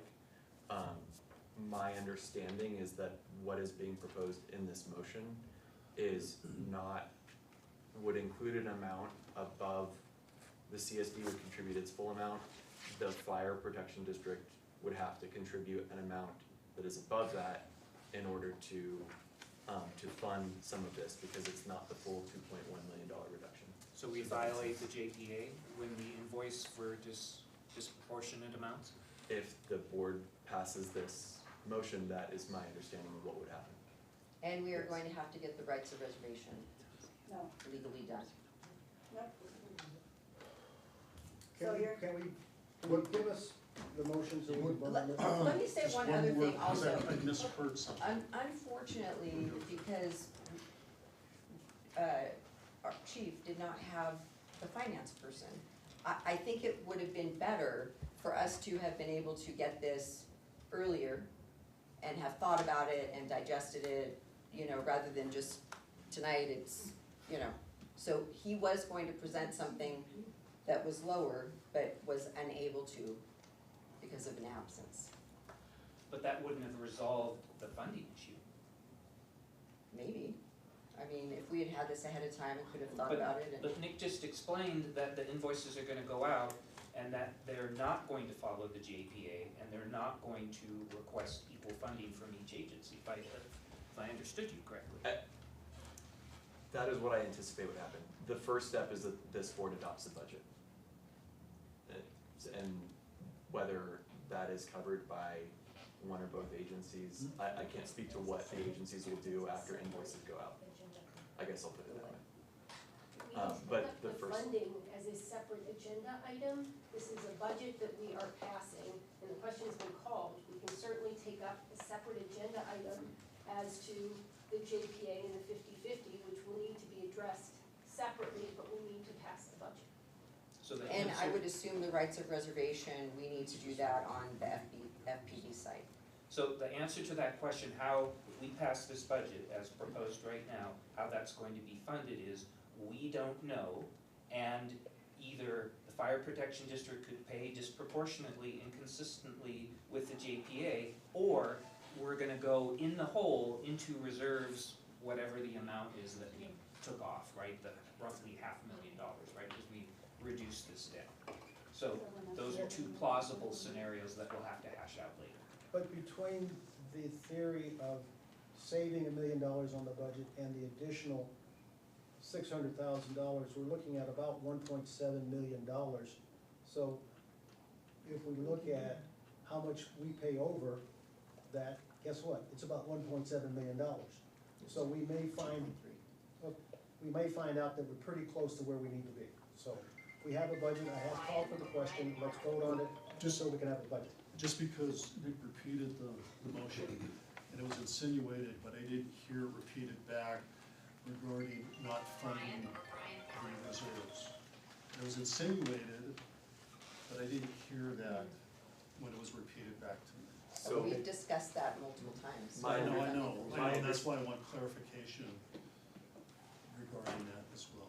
I think it was missed in the Yeah, motion. then I should have said, and not fund the reserves. You agree? insinuated it, but like I said, I Well, didn't but that's not part clearly of the hear motion it. right now. No. Then we can, So the question's been called, we need to vote on this. Right. So vote it down if you don't like it. It's that simple. So are you putting in your 2.1 extra? We don't know. No. I mean, Well, then how can we pass this budget? We don't know. Then don't vote for it. Okay. All I can say is it will be funded, we just don't know how it's gonna be divided. Director Walsh? Counselor, if we do not vote a budget tonight, by law, what happens? So, right now, when July first passed and a budget was not adopted, the agency is operating off of last year's budget and approved amounts. Except for any new permanent employee positions have to be specifically authorized by the board. Any new fixed assets have to be specifically authorized by the board. And any expenditures that are not covered under last year's budget, which continues, repeating, have to be authorized by the board. The same situation will continue when you hit the next date, which is October first. So normally, the agency can either pass a final budget by July first or pass a preliminary budget by then, and then make changes by October first. So October first is the next date. Generally, so the same situation would continue where certain specific items might need to come back to the board for authorization. It's also possible that the state auditor and controller could start asking why a budget hasn't been approved, et cetera. It's not clear that that would start immediately as of October first, but that's something that could occur. There also might be a need to come back to the board or call special meetings for items that are not covered under last year's budget. So that's the situation in terms of continuing not using the budget. I do also wanna just state, with one of the items that was just raised, and I can't remember which director mentioned it, the board could either vote on implementing this tonight with whatever budget you decide to pass, or you could provide direction to the chief to bring back on paper a specific budget that you direct him to provide tonight. And then finally, I do wanna note, under the joint powers agreement, it takes 7 votes in the affirmative to pass a budget. So point of order, Chair. I'm gonna again call for the question, unless we wanna throw parliamentary procedure out the window tonight, we need to take a vote on this. So we are, Chardell, roll call please. Director Russo? No. I'm sorry, No, he said no. thank you. Director Walsh? No. Director Ziegler? Hell no. Director Herrick? No. Director Hicks? Aye. Director Melnick?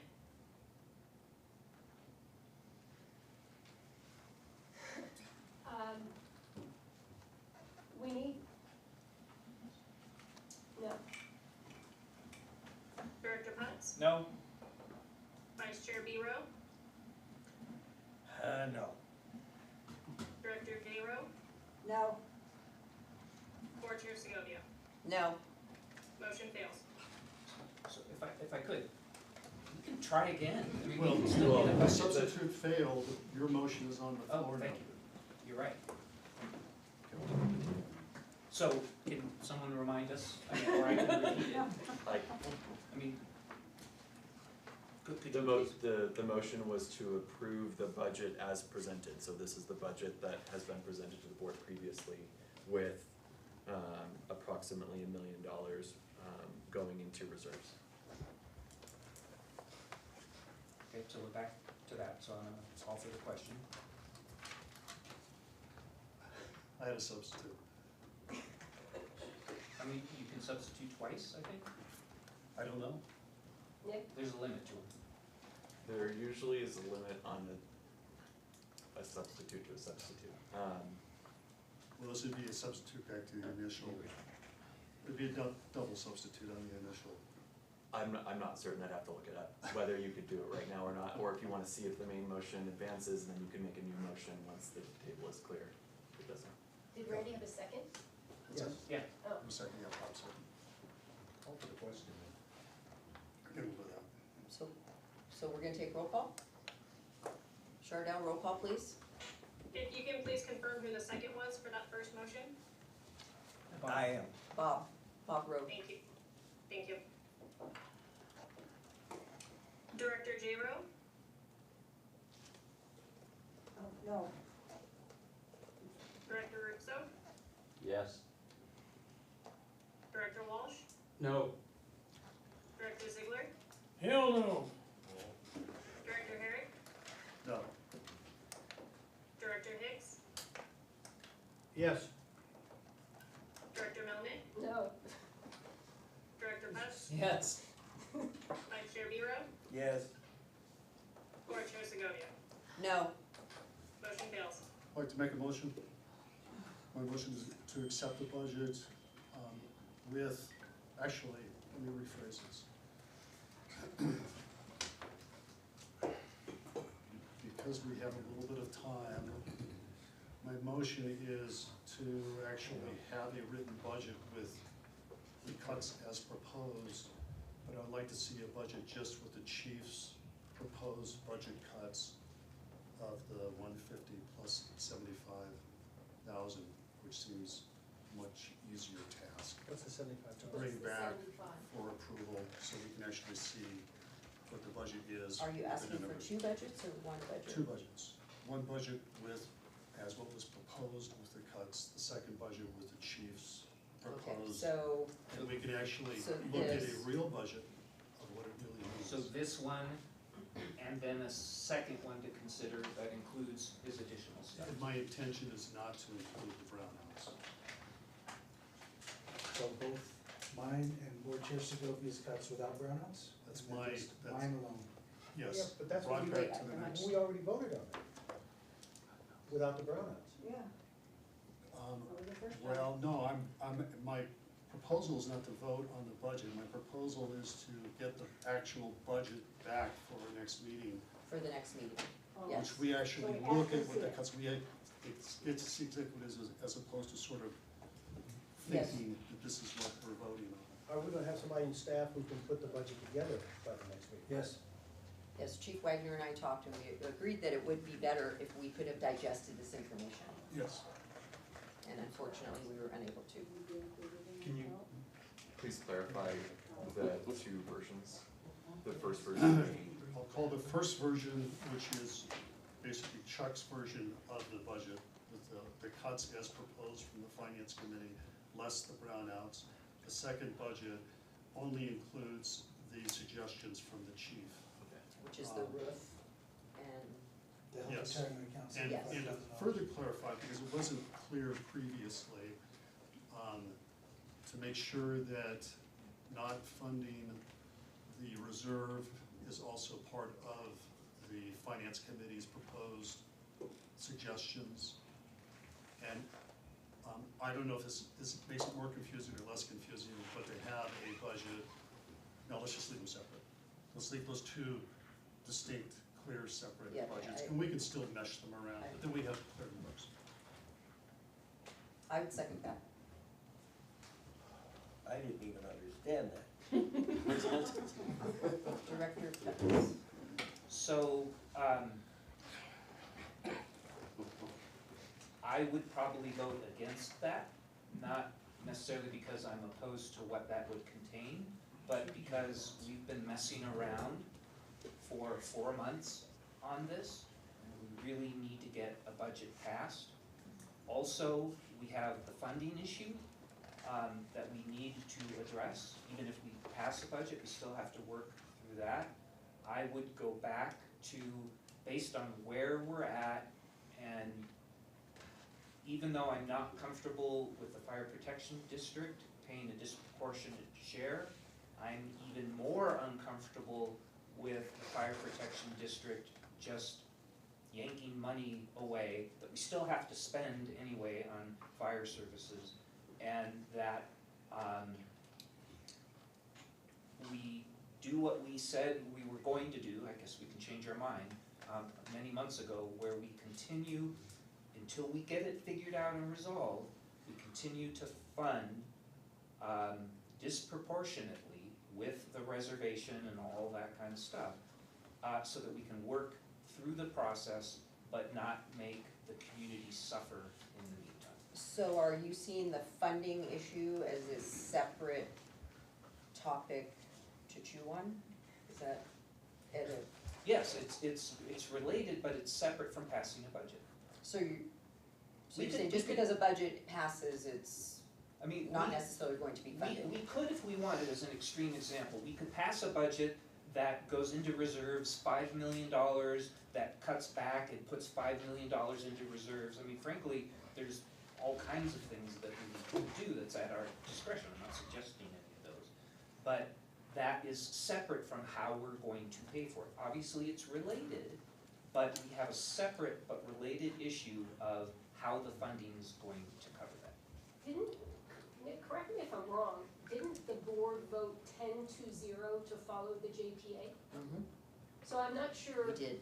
So we already talked about that, and we voted, at this fire authority, 10-0, that we were going to follow the JPA.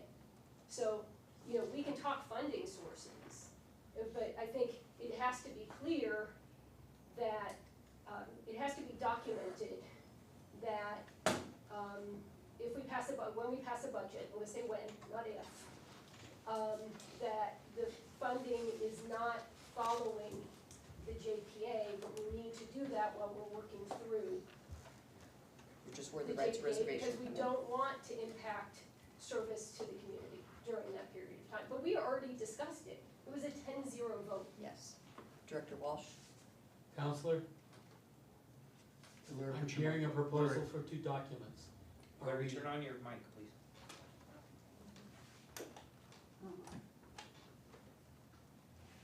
I'm hearing a proposal to present two documents at the next meeting, not necessarily to vote on a budget.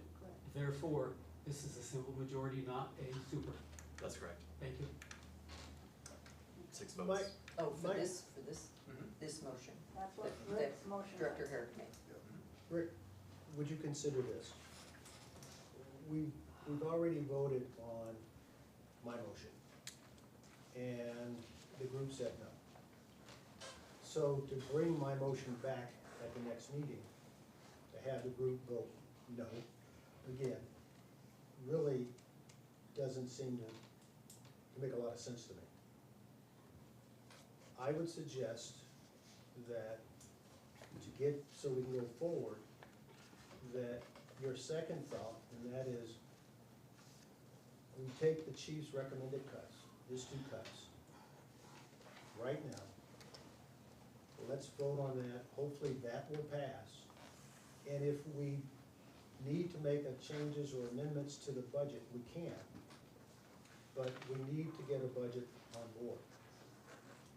You know, Nick said something tonight that if this isn't done by the 1st of October, you know, arguably, whether or not the state will do it, the last thing we need is that 1,000-pound gorilla to come down here and say, what are you folks doing? Because we know they can't manage their own budget, so the last thing we need is for them to come in and manage ours.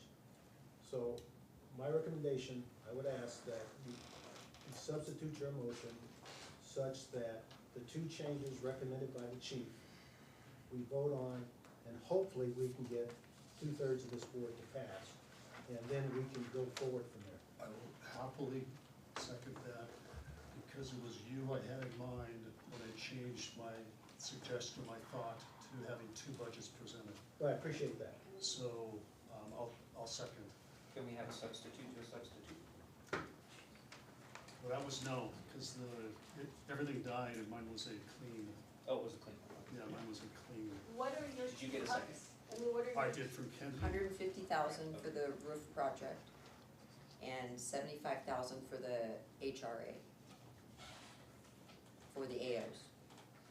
Correct. And now we have a substitute, Chuck substitute with my second on it. I think I can second. So it's I'm gonna need to repeat. 175 plus, Are we voting to bring 150 that plus back, or are we 75. voting to approve that as the budget? Because I agree with you, Chuck, what's the point of bringing it back if it already failed tonight? We're voting on this budget less $150,000 for that roof replacement and $75,000 for the HRA. So we can leave out of here tonight with the budget. and then understanding we still need to talk about the funding And the reserve, issues. And And the reserve. And the reserve. and the reserve, and the lights. Yes, the reserve, the lights, the roof, the HRA. And Okay, so please, just those ones plus the lights that the chief recommended, none of this, The reserve, the lights, the HRA, the roof. and none of this. So what about our bad battalion chief trucks, is that on the list? Nope. So, Nick, I heard you say that, you can approve the budget tonight and refine it? In other words, The board can always make changes to its approved budget. Rework it. So, so that at what point, just so I understand, at what point would we maybe wanna do that if we wanna pull out the reserves? Whenever you want. cause is the funding discussion something that would come back? Let's not No. You know, to Perry's point, the funding has actually already been resolved, because thank you for reminding us of that. Oh, the 50/50. Because yes, it's that gonna we be voted funded 10. 50/50, because we all agreed we need to follow the JPA. Yes, All 10 of us did. all Okay. 10 of us. So of course, that's going to raise the question, right? If, it's this presented budget, right? The plus $1 million that you mentioned, Chuck, Right. right? So that's gonna be reduced by a couple $100,000? No, a little over 1 million and 225,000, right? Oh, so it's gonna add to it. It's gonna reduce It's it. gonna reduce it by almost 1.3 maybe. Is that correct? Because we're gonna Yeah. do away with, Randy, we're gonna do away with the reserves, and we're gonna reduce it by $150,000 for the roof replacement and $75,000 for the The HRA. HRA. So that'll give us about $1.3 million reduction. Just slightly less, I think, but 1.3 reduction based on the budget that was presented Exactly, Right. tonight. correct. yes. So that's gonna go from 1-ish million to 2.3? No, one-ish, a little over 1 million. Because Okay. his two cuts are only Okay, 150 and 75. cost of $225,000. okay, so then what we're voting on the bottom line is there'd be a surplus of $1 million. No, No, we wouldn't factor that in. We'll zero out, no reserves. no reserves, yeah. Oh, okay. So then when we go to fund that 50/50, how's that gonna work? We're gonna go into reserves to fund the difference. Or I think that's fire protection district discussion that, You pointed out, there's no discussion, we agreed we're following the JPA. Yeah, So then we're gonna fund it 50/50. There's no discussion. We already agreed on that. Well, the JPA also says contribution, and the ambulance is our contribution. Okay, so it's anyway, losing $600,000 a year. so But it's still my 3.6. point is that the budget would be roughly a wash, right? The budget would roughly be a wash, it would be break even, right? And then we go to fund it, and what's the dollar amount that we're not funding? Is it $2 million, $1 million? No, it's, well, yeah, it's not quite 1.3 million. Okay, so we're gonna have a $1.3 million deficit. Right. If we follow the JPA, when we follow the JPA, So if we because- adopt the budget. I just wanna make sure Yeah, I'm so because understanding what we're saying. because the entire board voted, we were, I think when we've discussed at meetings to cut the reserves, it was just gonna come from the city side, but since we both, your point is since we all 10 voted to follow the JPA, it would be on both sides. Would be Well, funding right. the reserve. But if I recall correctly, Fire Protection District was disproportionately funding like $2 million, right? Yeah, 2.3 million, Okay. yes. So, that means if we do equal funding, either CSD is gonna pay $2.3 million more, which we know isn't gonna happen because they don't have the money, or we're gonna underfund 2.3 million. Correct. So then we are approving a budget that is going to be short roughly $2 million, right? There will be a deficit, you're right. Okay, Yes. and so we're gonna have to grapple with how we fund that shortfall, and I guess that would come out of Isn't there, reserves. there's money that comes in Right. from tax. Well, it says technically, it's only we're short by $1 million, Right, because the reserves is, because the reserves is out. So That's still a technically, deficit. we're short by $1 million. Technically, we're supposed to get invoices for each one of the, going to each one of the agencies for either the 50, I'm not sure how she's gonna invoice each one of these, 50/50 or proportionally based upon what can be put in. That I don't have an answer for, I don't know. So we might, the fire protection district might get a bill for more than 50%, the CSD might get a bill for less than 50%. I'm not sure the practical side of how it's that's supposed to work. Why, if we're following the JPA, which says we're funding 50%? Well, because we also agreed not to jeopardize the agency by not funding it. We talked about it in theory, I don't think we ever did anything formal I about don't it. remember voting or not voting on it, but I thought there was at least consensus that. Well, yeah, that was 6 months ago. No, I know, So- a lot of water Yeah, and- under the bridge. Anyway, I wanna make sure we're clear on what we're doing. If we approve the motion that is here now, because we're gonna have, I mean, I'd argue it doesn't even matter, I mean, it does matter obviously, but if it's $1 million, $2 million, whatever, there's gonna be a significant shortfall Exactly. that we're gonna have to deal with. I just want us to be About clear. $1 million, right? Fine. Yeah. And it, I mean, it's up to Luke to build the two agencies, so. Larry, I'll what's this? I'll just say I'm comfortable with that as long as, again, it's acknowledged there is a difference while we're working through all these details that we have to work through and getting data and trying to figure out where we are audit-wise and service level-wise, all these sort of things we're trying to work through. Okay, but we're not passing a balanced budget that's gonna be underfunded, that's my point, if we approve this. And Director Walsh wanted to So- say something. Okay, so now we're not voting on documents, we're voting on a budget. Yep. As Yep. suggested by Mr. Hicks. Yeah, you want the documents, That's Yeah, but right. there's Yeah. so that's done. I wanna make sure that I understand what I'm voting, that's all. yes. 150,000, 75,000, the lights, and no reserve. 4 items 4 items. out of the budget. Bear in mind, 50/50 budget.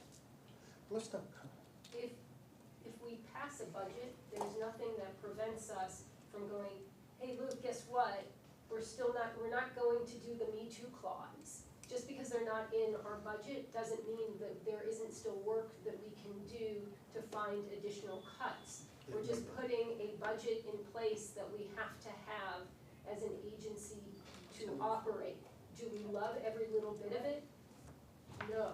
Does it need work? No. Yes. Is it incumbent on us to do the work? Yes. We can amend the budget, but we've got to get something that allows the agency to move forward. I'll call the question. Can someone repeat the motion? So as I understand it, the motion is that we are approving a budget that has -4 items.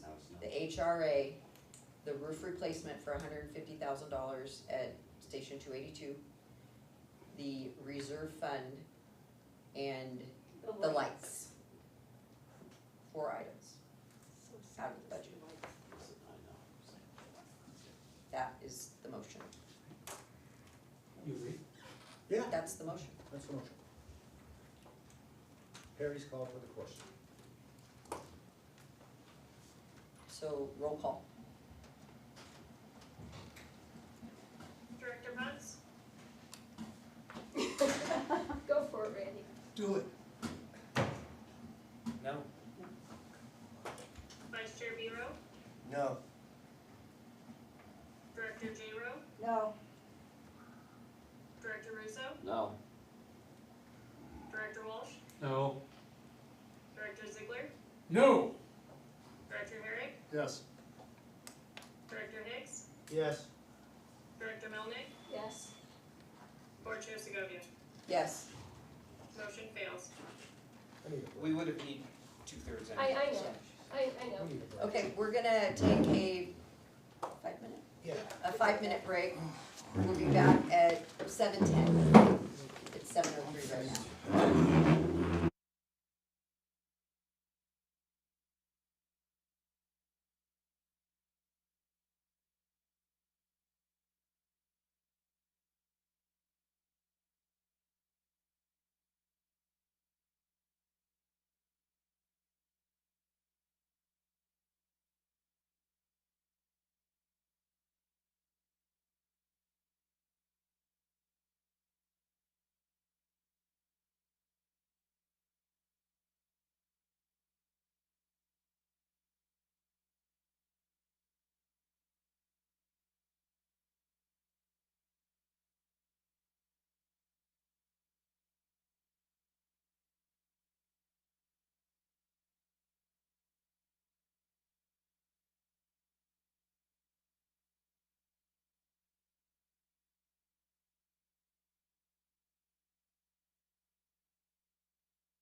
away $1 million.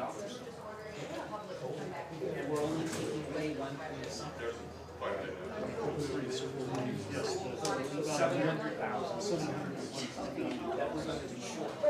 And that's what has to be determined. You turned it on, right? Is that what you told me? Like legally saying. We're gonna bring in how many seats we fill. Well, or. Chief, we're gonna bring it up. Just direct it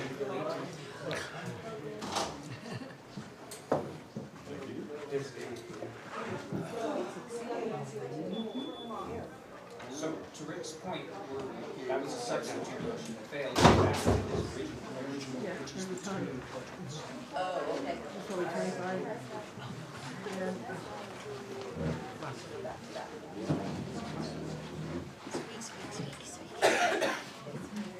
Which, to be clear, is not passing. So you need help? Are you saying we have a motion that hasn't been voted on? Yes. Yeah, because that last one was a substitute, so we're back to the original one, which is bring back Please, to budget. please rephrase it. But we will, we'll make it clear. Please.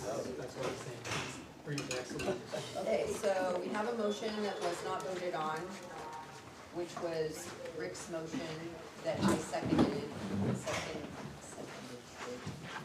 That is, at the next meeting, we bring back a budget, a presentation of a budget that is this paper plus the reserves out, but not including the brownouts or the 5% admin cut, is that correct? I thought that was left in. Okay, so do you, Just the brownouts. just the brownouts, okay. So we'll be working together to bring back one budget that does not include the brownouts. And the lights are out.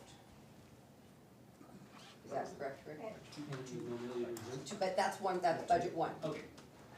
Budget two was just with the chief's 2 items that are the HRA and the roof replacement and the lights. I didn't say lights. Okay, so, That might have been a mistake, but again, we're just getting the budget, and if anybody wants to propose a motion that includes the lights and anything else, these are just to get the numbers, so you understand. So we're just going to get what the budget would look like. yes, Right. That's two, voting on a budget. Right, yes, at the next meeting. right now, at this So present moment. we're kicking the can to look at an actual budget of what we just voted down because we didn't have the votes for it. Correct. So I'm just wondering, we're just kicking the can down the road. I mean, for all the people who keep voting no on a budget, I'd love to hear your suggestions on a budget and put it forward. I made one. You did, you voted yes on one of the budgets. For all the people who have consistently voted no on every budget presented, present something. We did. The ambulance needs to be in there as part of our contribution. That's not the budget. That's not the budget. But it's still funding. That's what we're It's the- concerned with. We don't want that 50-50 budget. It's not monetary. It's not necessarily monetary. It's a contribution, the JPA says. That'll be a discussion for another day, once we That's get all the not the data, but yeah, you're budget. right, but we have to But sort then you of- want us to take all the expenses that go with the budget out. Yeah, so it's not really a So how is contribution. that a line item in a budget if you only have, you get a credit, but all of the expenses that come with that, we pick up? No, not necessarily. How is, then Well, it's explain it to me. $3.6 million. You can take some out of that and still be equal to your funding. Yes, Can I try, maybe this will be. What we're trying to do right now is pass a budget. Okay, that is separate from, but related to, how we're going to pay for it. Okay, but tonight, our task before us is to see if we can pass a budget. How we pay for that, if, thanks to Perry's reminding us, we have previously agreed that we're gonna follow the JPA, which means that we're gonna fund that 50/50. So, when we pass this budget, we need to keep in mind that right now, unless we decide to change something, we're gonna be funding whatever we pass 50/50. Okay? Which would be a deficit. Which would be a deficit, at least based on the suggestions that have been made. But someone could propose something that wouldn't be a deficit. But I wanna be clear, the funding and the parity issues are separate from tonight. They are related, but we're not addressing that tonight. We're just trying to get a budget passed. Does that make sense to everyone? Okay. So where are we at? Call the question. Can someone repeat that question back to us, please? That, okay, so what, are we following the JPA 50/50, because we've already? No, don't say that. Okay. No. Okay, so what are we This is saying, Nick? Was my motion, that you seconded. Yes, it's that motion. Yes. Yes. Okay, all right. And, Bring it back. and I'm done. I'm gonna debate in my mind whether, I mean, I wanna do this forever, but if it does fail, if it only takes that 50% to get there, then quickly make another motion of exactly how you would like to see the budget, and we'll debate it. Anybody, everybody can do it. Don't leave it up to just a handful of us to keep throwing stuff out there, trying to get something passed. So, thank you to Chuck for making a recommendation Yes. that failed. Thank you to me for making a recommendation that failed. And then if there's other ideas that others have, we would welcome those. But right now, can someone read the question that we've called for? Okay, so,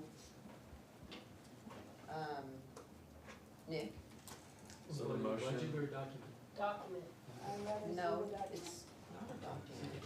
We're not, this is No. a motion to provide direction to staff to bring back 2 versions of the budget next month.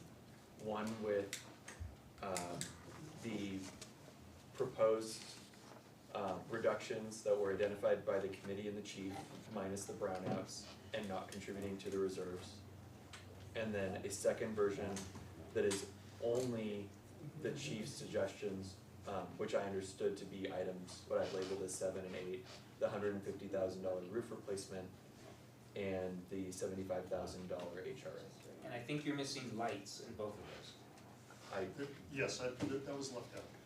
And I would just suggest, if you don't like my motion, vote no, but come up with another one. Don't let us sit here looking at each other. Can we clarify, is the lights in as part of your motion? No, they were left out. Okay, understood. So we're just voting on what the document would look like. Next month. Next month, Okay. yes, All right. at the next meeting. Okay, roll call, please. Director Melnick, No. Director Butts, No. Vice Chair Biro, I'm so confused. Yeah. No, no, I don't know. Director J. Rowe, It's just the document. I wanna see a document, so yes. Director Russo, Same thing, I wanna see the document and then yes. Director Walsh, No. Director Ziegler, No, Director Herrick, Am I the deciding vote on this? No, No. there's too many no's already. Okay, yes. Director Nick, No, Board Chair Segovia. Yes, Motion fails. Now quickly, somebody has some ideas, throw them out Randy there. has his It finger looks- up right away, so, So I would ask, especially from our friends from CSD, what they would like to see to make a motion. I say, whatever we take in on our side and whatever you take in on your side, that taxpayers are paying for the fire authority, we put in. That's not a budget, and that's not what we voted on. but that's not the budget. That's That's how it starts. funding. That's how it should be. Whatever So the you wanna, tax money but that we're we- not discussing amending the JPA, which we already voted. that wouldn't be amending the JPA. That The would. JPA is not just monetary, Contribution. it's contributions too. So Rick just asked us to make a suggestion, and we just did, and now you're saying no, No. blah, blah, Because it's blah. not a budget. But we wanna know how the budget is funded. And as I mentioned before, that's not before us tonight. Because I don't wanna have a deficit. Then propose a budget that no matter what, won't get us a deficit. An easy way to do that would be to take the existing budget and somehow identify cuts to the tune of $2 million, so that it would be consistent with the JPA. But it's not consistent with the JPA, because the JPA says contributions. You're not looking at the ambulance. I'm not gonna stop that. I'm not gonna end with that. It's gonna stay.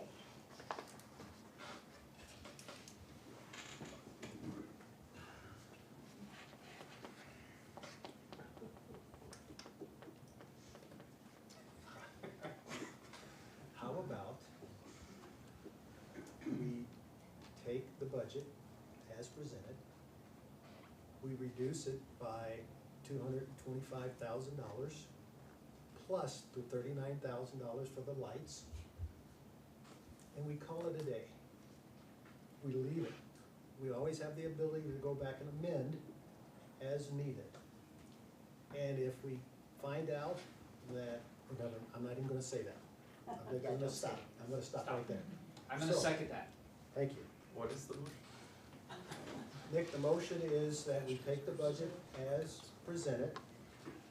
We reduce it by $150,000 for the roof, the $75,000 for the HRA, and the $39,500 for the lights.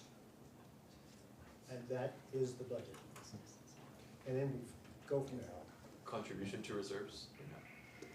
Nope, Let's nope, not we're go to not saying reserves. any of that. We're No just- reserves, no. We'll deal with everything that entails later. Understood. And we have a second from Randy, I think. Yeah. I call for the question. Okay, roll call please. Do we all understand the motion? Are we clear on the motion? Wanna make sure we're all clear. Okay, Chardell, roll call please. Director Hicks, Aye. Director Melnick, Aye. Director Putz, Aye.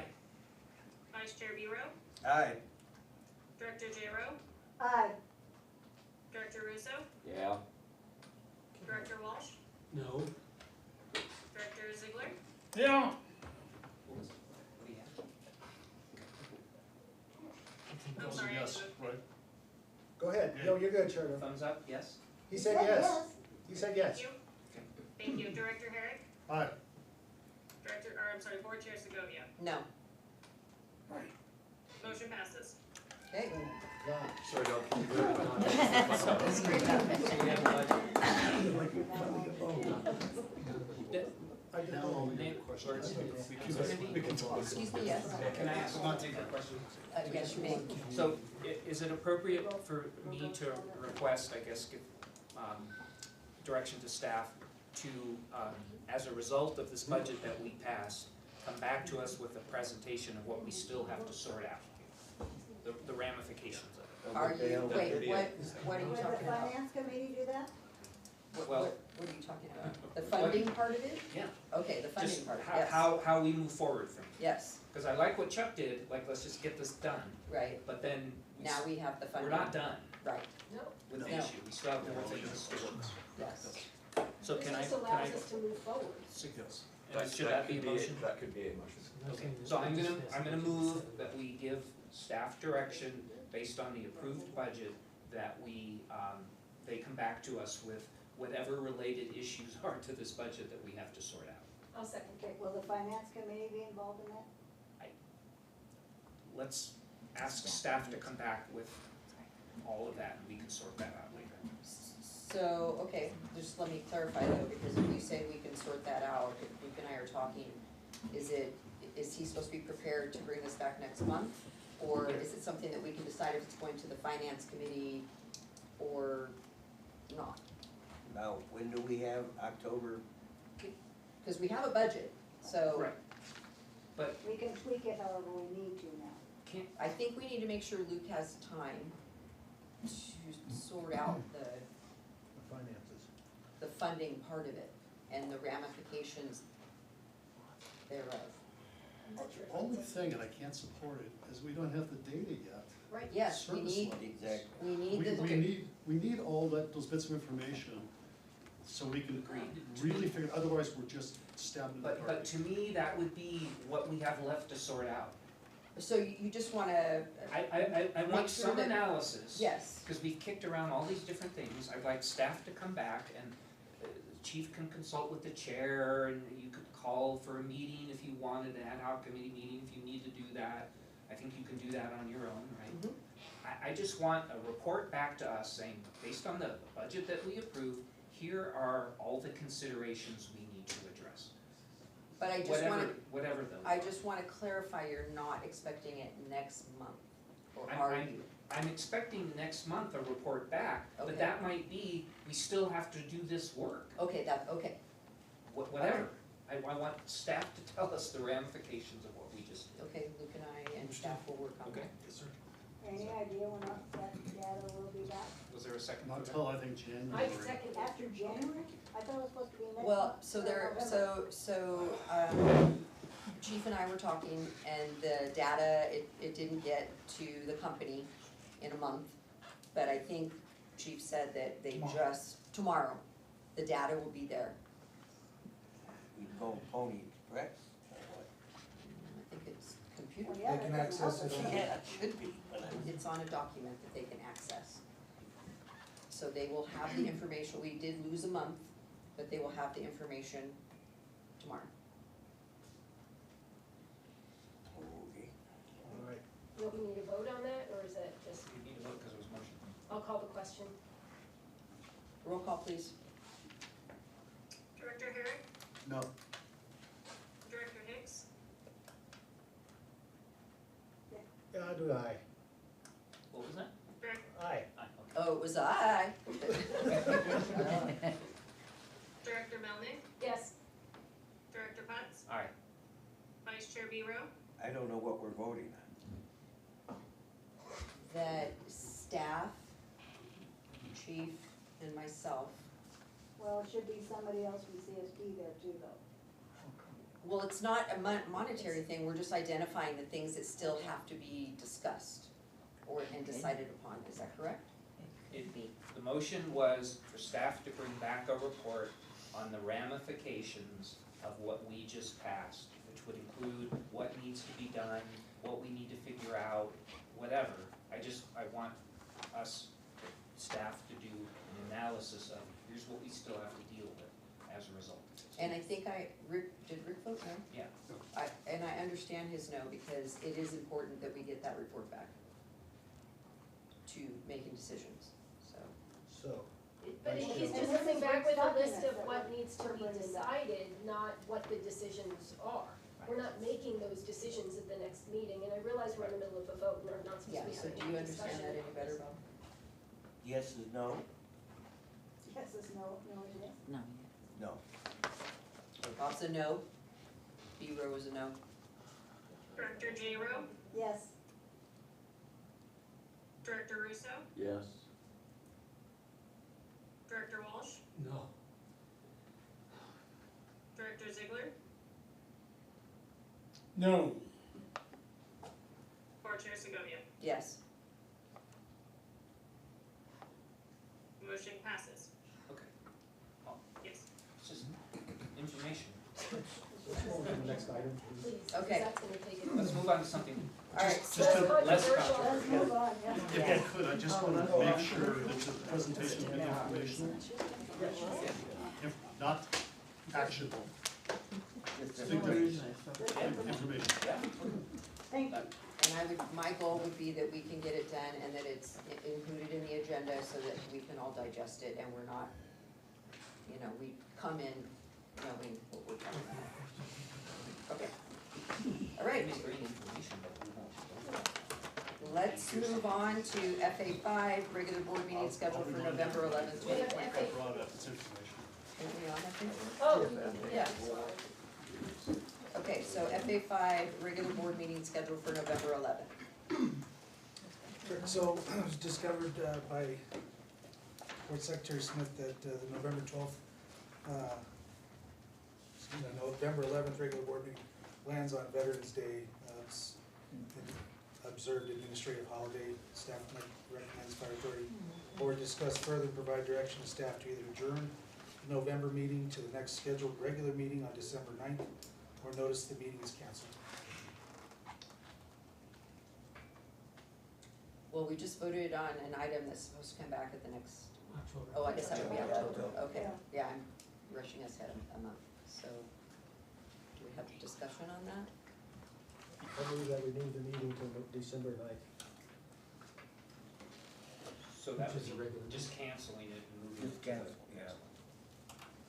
What's the distinguishing, what's the difference between moving it to the next meeting, which would be, in essence, canceling it versus canceling it?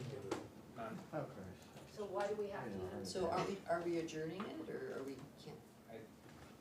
You could move it to. So we just have to make I'm gonna make a motion that we cancel the November 12th meeting that falls on Veterans Day, and that unless something comes up, our next meeting will be December 9th. I think that's what I said.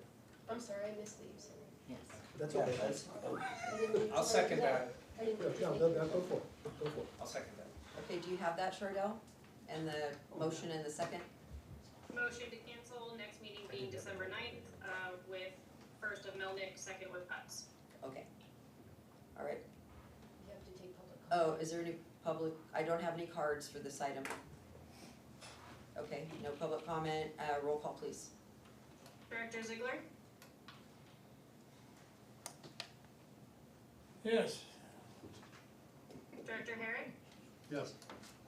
Director Hicks, Aye. Director Melnick, Yes, Director Putz, Aye. Vice Chair Biro, I, Director J. Rowe, Aye. Director Russo, Yes. Director Walsh, Yes. Board Chair Segovia. Aye. Thank you, motion passes. All right, moving on to FA6, auction of surplus fleet vehicles and miscellaneous equipment. I'll move the item. Second. Okay, I just have one question. We're on FA6, is that right? It said, the chief will now have these personnel utilize rental vehicles for their assignments.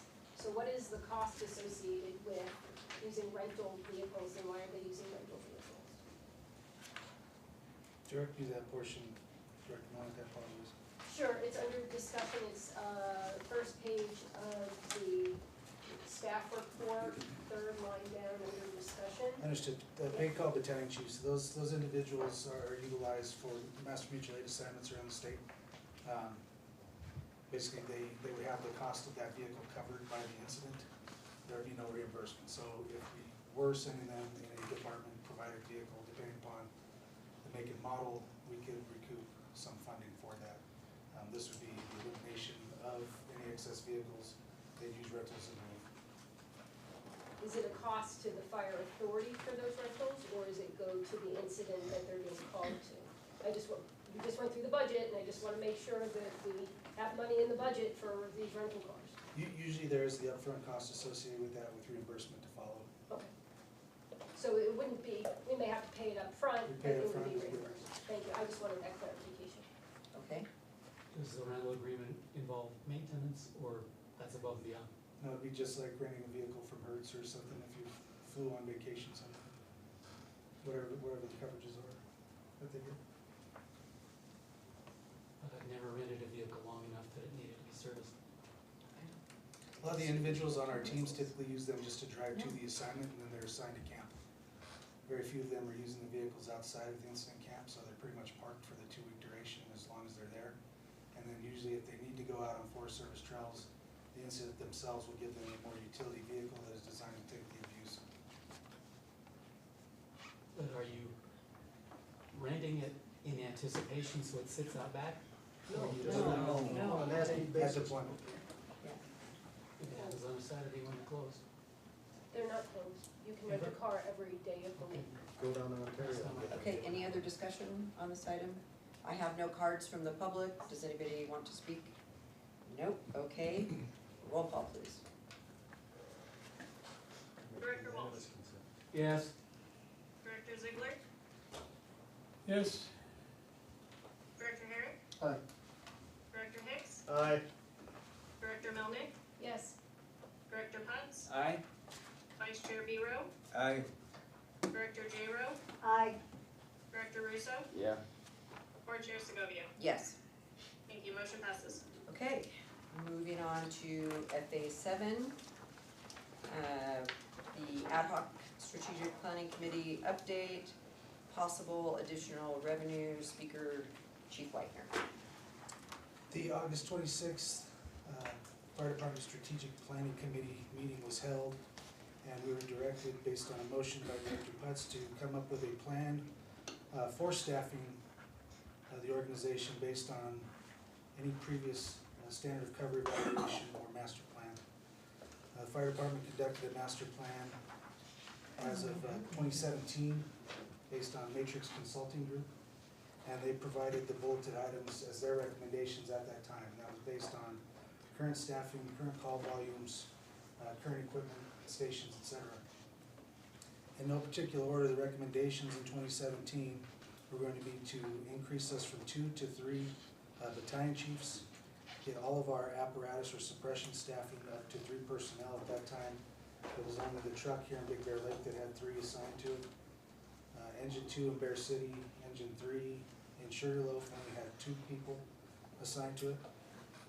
They had made a recommendation to add living quarters onto the Moonridge station. That would be cross-staffed with an engine company and ambulance. So typically the way we did that prior to going to the AO model was that there would be an engineer and a firefighter would staff an ambulance, and then would have the ability to take and operate an engine at a fire when they occurred.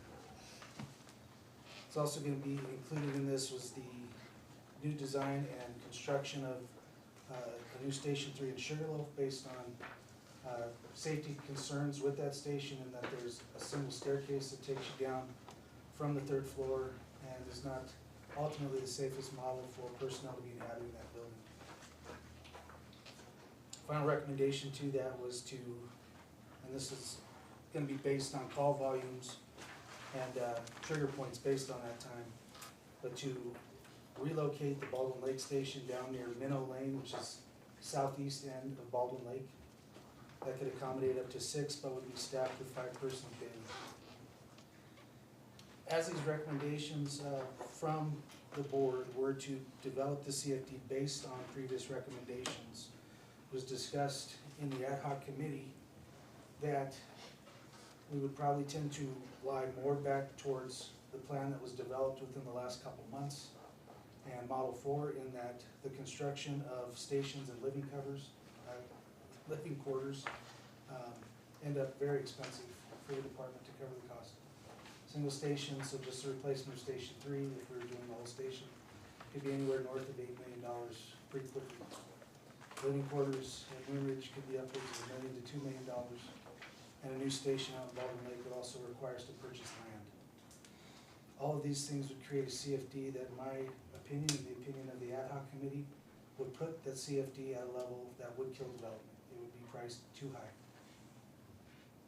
With the ultimate goal of the strategic planning committee, since its inception approximately a year and a half ago roughly, was to add or increase personnel for enhanced safety, capability, and response to the community. The focus on scenario 4 was going to add 1 non-safety ambulance, a paramedic squad, and add 3 additional firefighters, 1 per shift. Total of personnel for this would be 15 personnel total.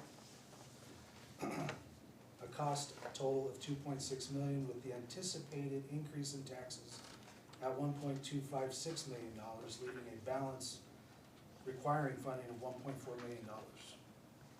The CFD, based on the cost allocation analysis for this scenario, would add $200 per hotel room per year,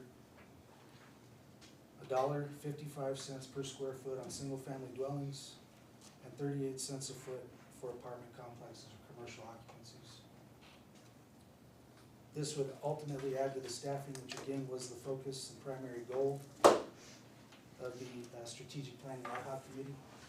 And that was the recommendation to bring back to discussion to the full board.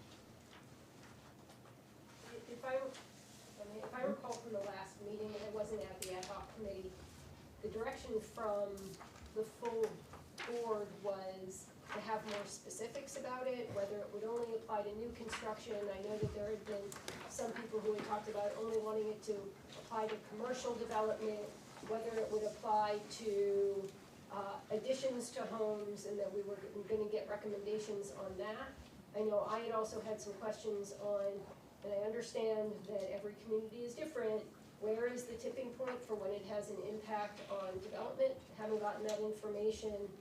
And so do we have any of those recommendations back? Because it just seems like we're being presented with, now we think it should be scenario 4, but none of the details of. The details were discussed, Director Melnick, in the previous meeting. As far as where does development typically slow, what we got back as an answer as to the average rate of CFDs is typically 1.8% of the cost of the building itself. 1.8 to 2% was what they gave us as the average on that. As far as whether or not it only applies to commercial only and not residential, that would be at the discretion of the board. However, it's discovered through looking at zoning numbers from the county that between the city of Big Bear Lake and Big Bear City, the total amounts of commercially zoned lots is about 353 lots. So it doesn't leave a lot of room. Was the discussion for that as far as being commercial only. As far as whether or not it only applies to new development, that part is true, it only applies to new development. It would not be implemented or imposed on any existing structures. And then as far as additions are concerned, what typically occurs in areas that have CFDs is that the new addition portion of the structure would be an annex to the CFD, not the entire structure and the new part. And is that the recommendation that came out of the ad hoc committee? And also, the 1.8 to 2.0, do the numbers in scenario 4 fall within that? According to the rough calculations that I could figure, yes, we were around approximately 1.5%. And I know the answer to this, but I'll ask it anyway. Have we brought in any of the stakeholders who would be subject to this, developers, the resort? Realtors. Well, we know we've heard from the realtors during the open meeting. I'm sure we will hear from them again tonight. To have, to hear their thoughts and input on this. Invite was not put out. I did receive a email from Michael Perry's consulting for Snow Summit regarding their hotel. And he had a question regarding would that building, which also would have a restaurant and a bar and potentially a conference room, be subjected to both parts, to which I said no. I would not recommend that, and he asked that I present that to this group, and I would think that that would be fair. Primary use of that facility would be a hotel, and that creates, in my opinion, the biggest level of risk. Again, it'd be at the discretion and discussion for the board to figure out, but I mean, the hotel itself, that's the biggest part of the building. It brings in the most people, it's the highest level of risk and potential loss of life, not the restaurant and the bar isolated on their own. I'm sorry.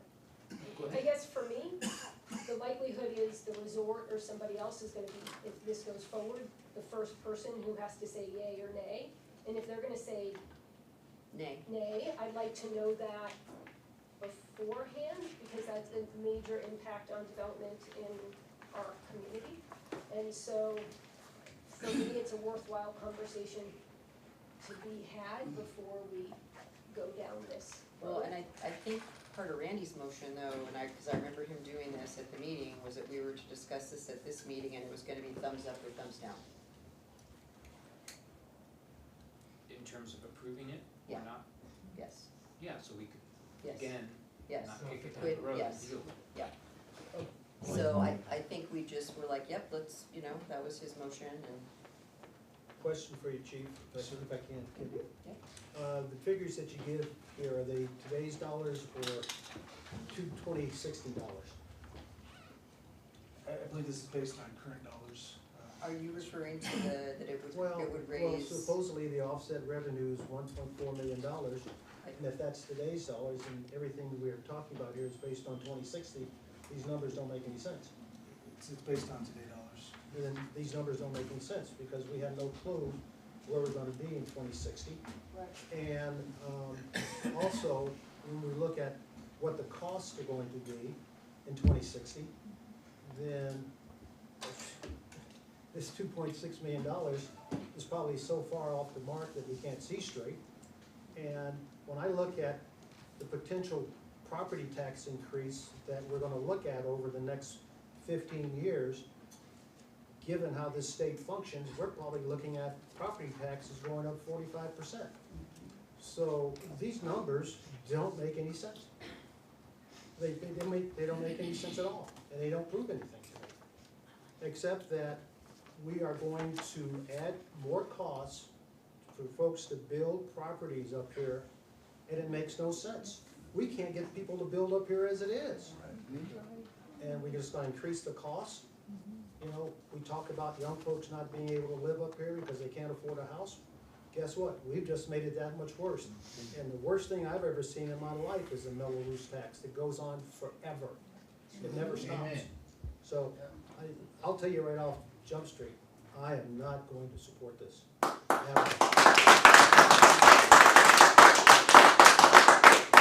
Does anybody else on the board have a comment before I go to public? Okay. So, I actually agree with you, Chuck.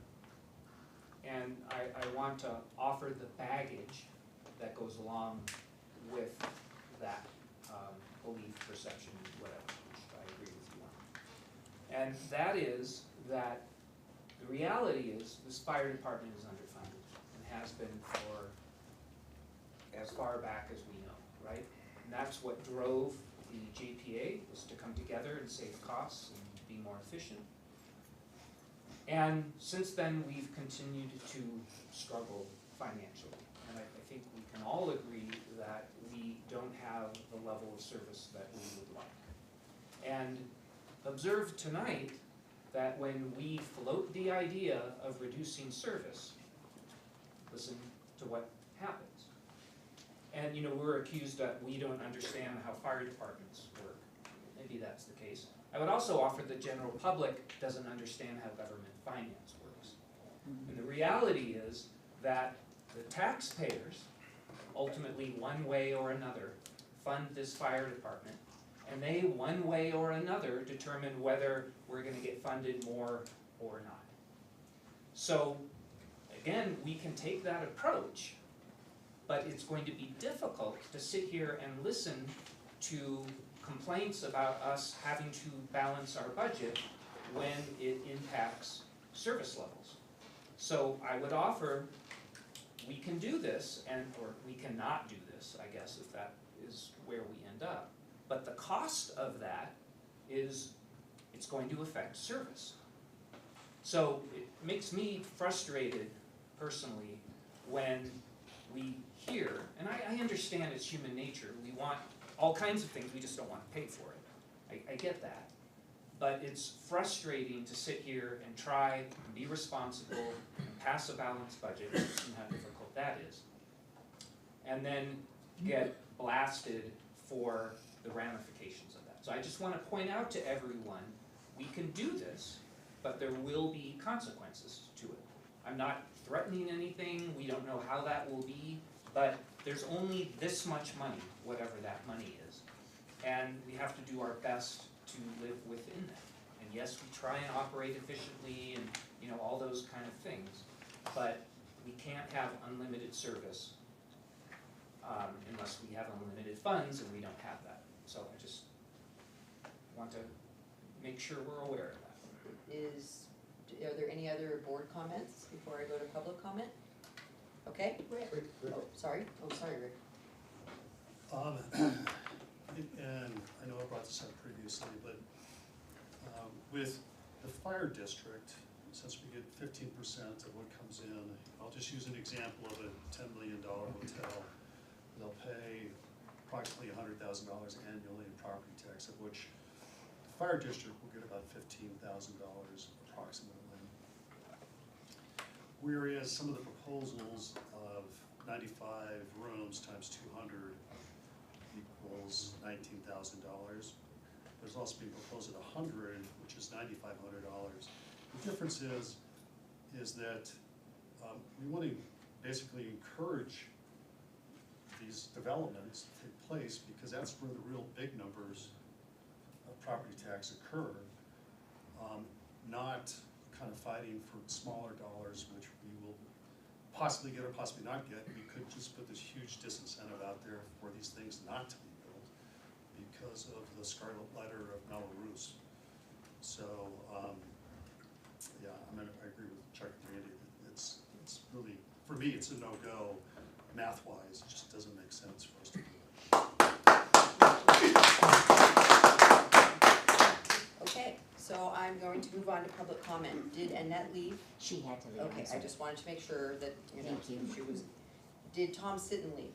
He did, Okay, regretfully. all right, Daniel Gibranson. Oh. Yeah, I'm leaving.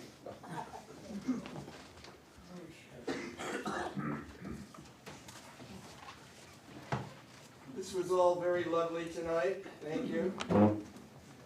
I just have one question on those lights. How come CSD doesn't know whether it's been paid or not, and Big Bear Lake doesn't know if it was received or not? That seems like something that should be able to be answered quite rapidly.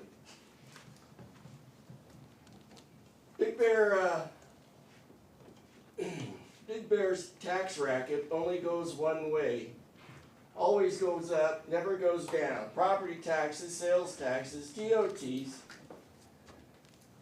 TBID, which I think was a bunch of baloney, for Visit Big Bear.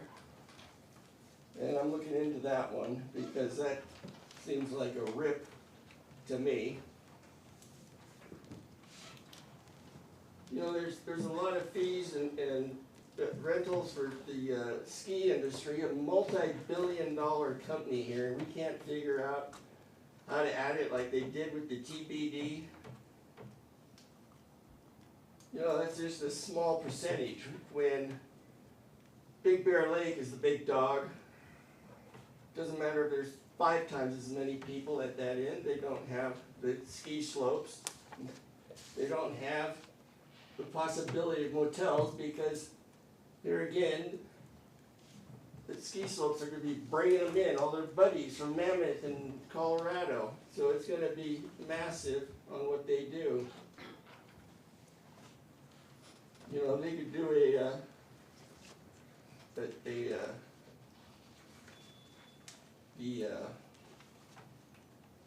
tax just on that would be the solution. But Big Bear Lake seems to have a ton of money coming in. They seem to be spending a ton of money. And it just doesn't seem all right. This 50-50 deal just seems crazy to me. Just by appearance, it looks like it should be more like 60-40, not 50-50. Because I think Big Bear Lake kind of takes all the money and they're spending a ton of money on some of these things, some of these properties. I think they're out of control. So I'm glad to see transparency, but in reality it was more of a theater. The public pays. We end up with the tax bill. And if we can't get some of the simple things done, no amount of money is going to help this place, because I will not be for that. Thank you, Dan. Period.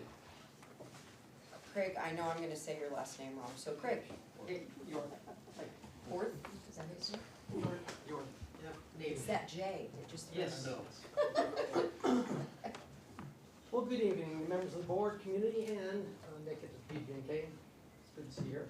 My name is Craig Yorth, and I'm here to speak about the agenda item FA7, which is the Ad Hoc Planning Committee update.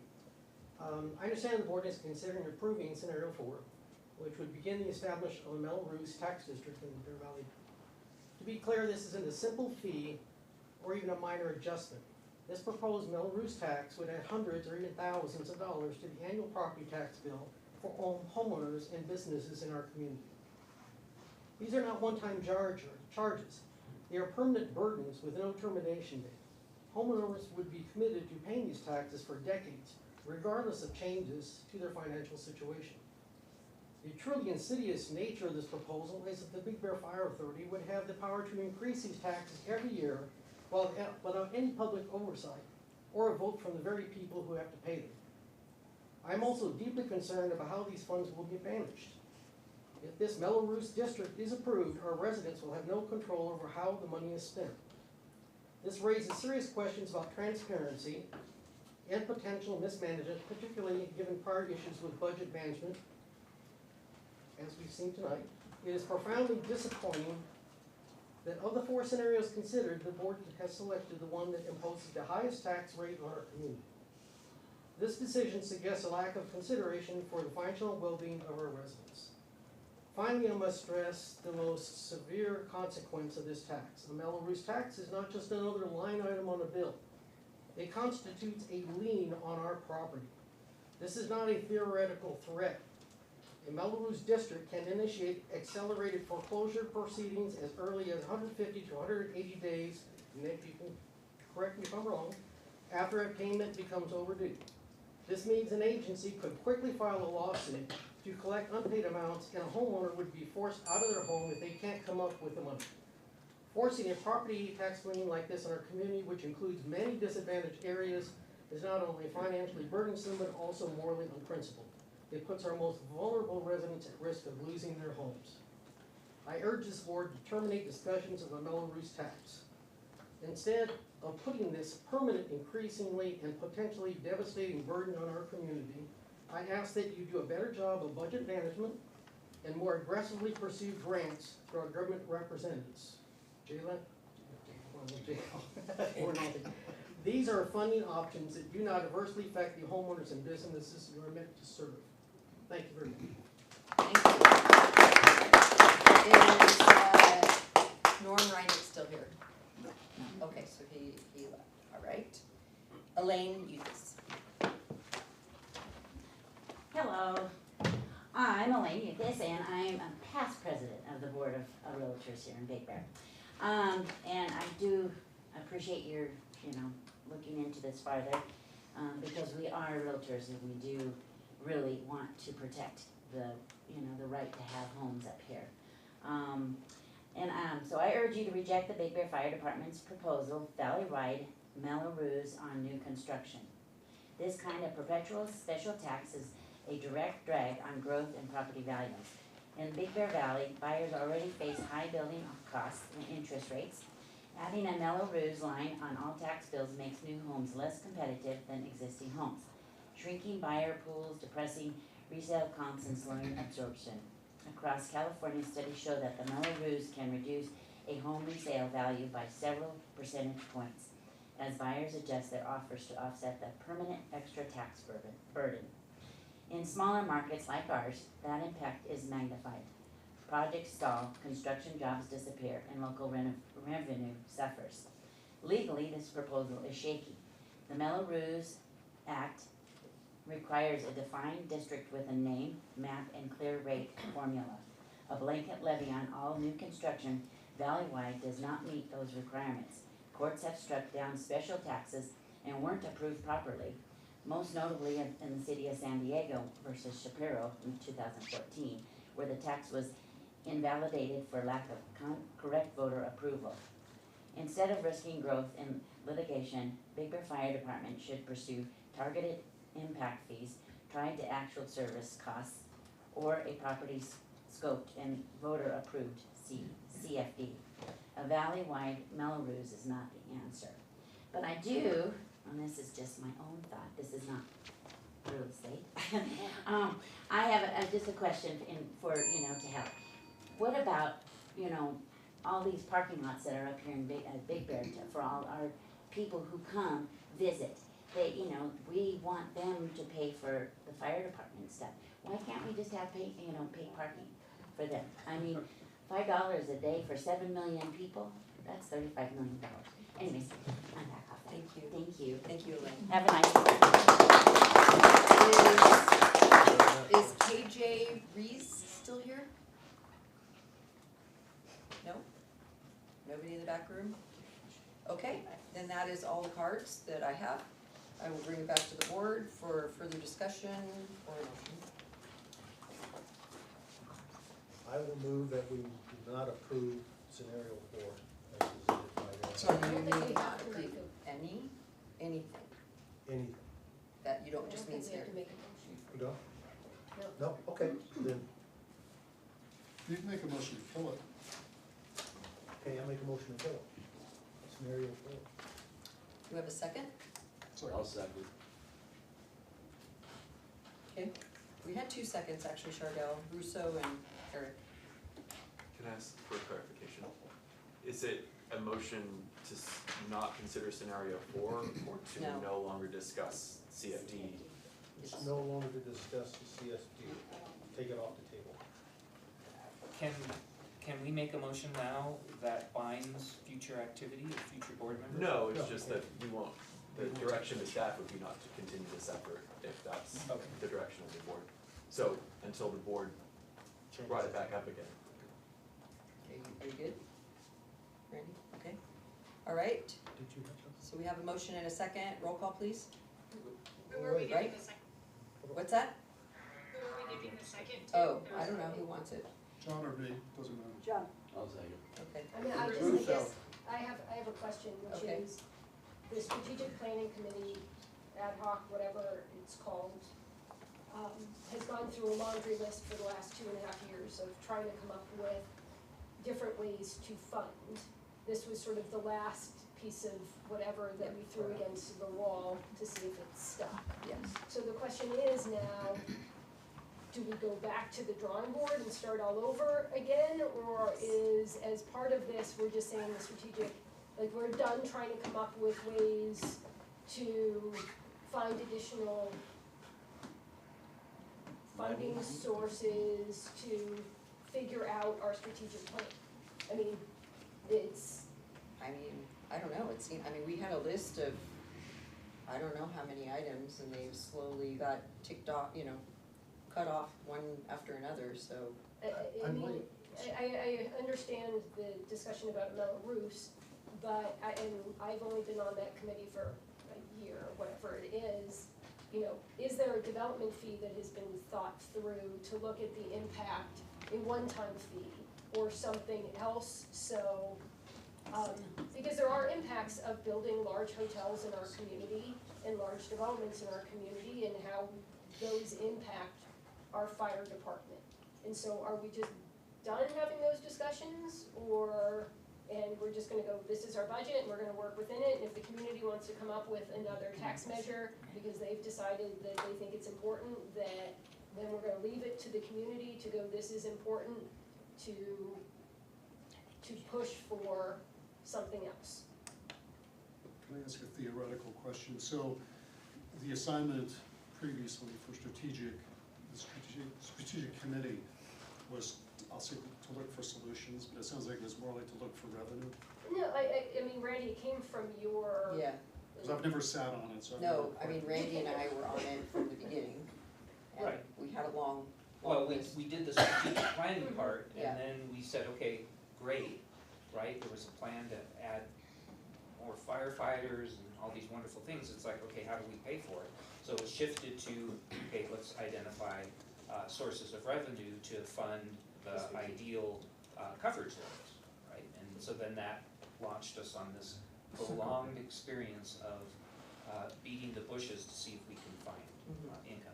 And while I'm speaking, if I could, I would offer that, I know there are people here, there's people in the audience somewhere, I don't know where Patrice went to, but that, worked very hard on Measure I, right? And put a ballot measure before the citizens to see if they wanted to pay more for fire.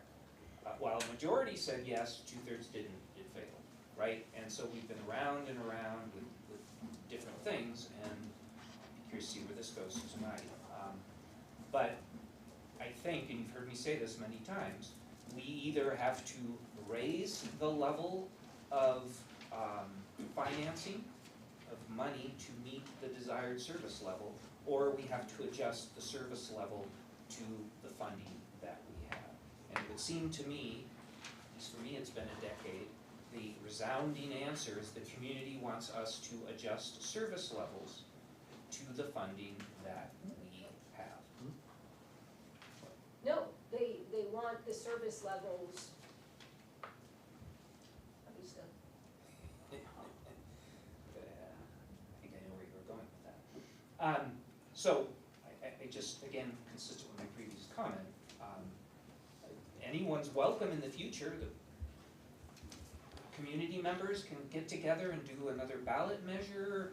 They can form a nonprofit. I mean, there's all kinds of things if you're a concerned citizen. I would say, just from my perspective, I've been trying for 10 years, and with the help of all of you and others, I haven't had success raising income. So it's not especially encouraging to me. I mean, there's a certain point where you stop beating your head against the wall. Well, and just so the public knows, in our long list, we had several things that we were talking about, but they were incompatible because of the CSD and the city of Big, we couldn't do these items because of the two different districts or whatever you wanna call it. City and counties can impose taxes. Yeah. Special district. So, So that was reading our- between the lines, you suggesting to dissolve the, I was just asking if that's the direction, I just wanna make sure that I'm understanding, I sit on that committee, I know there have been people who sat on it for far longer than me, and they've done a whole lot of really good work trying to solve these problems, and so I just wanna make sure that I understand the direction from everyone as to where we are. do we need a motion for that also, Nick? Yes, and what I would say is, if the board decides not to proceed with the CFD, if there's not any major remaining items for the strategic planning committee, ad hoc committees are intended to be temporary under the Brown Act. This one has sort of been sort of still providing public meetings, so there's been public opportunity to attend the ad hoc, but periodically for ad hocs, you do wind them down once the mission has been completed or moved on. So if there is an affirmative vote on this motion, I probably would recommend the board consider disbanding the ad hoc. Okay, Thank you, I just wanted that clear. and I agree with that, all right, so, I'll throw out something, just thinking way in the future. It might be interesting as future technologies develop 5, 10, 20 years down the road. I mean, we might have firefighting drones that take off from here. I don't know. That would be the only reason why I possibly would see holding on to it at this point. But I know it's way down the road, but anyways, yeah, we could reestablish it, yeah. so. Should I move to create a drone committee? Yes. Okay. I already know Munsey's actually working on that. Is it really? Yes, he is. Oh, I thought it was my idea. Yeah, no, they've actually tested a drone. Yes. Okay. I'm cleared to fly drones with the sheriff's department, so I can help you out any as well. I'll call the question. Okay, does everybody understand the motion? All right, roll call, please. Director Russo, No. Director Walsh, Aye. Director Ziegler, No. Director Herrick, Aye. Director Hicks, Aye. Director Melnick, Aye. Director Putz, Aye. Vice Chair Bureau, Aye. Director J-Rowe, Aye. Board Chair Segovia. Aye. Thank you, motion passes.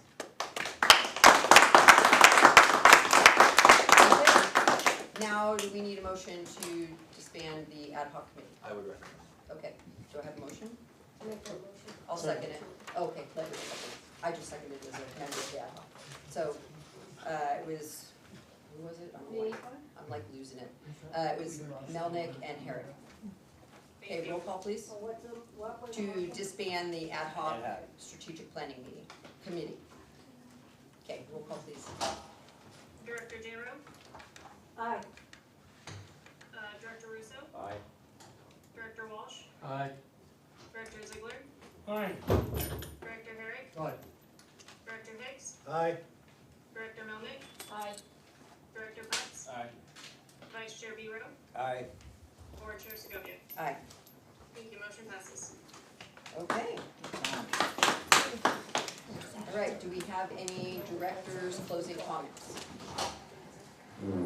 Just one. Okay. It's actually going back to the fire authority, maybe just a correction of the titles of committee board members for the finance committee.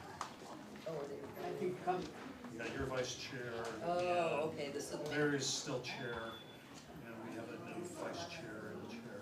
Yeah. And it's just. Okay. I'll get with you, Chardell, on that. Okay, thank you. Okay.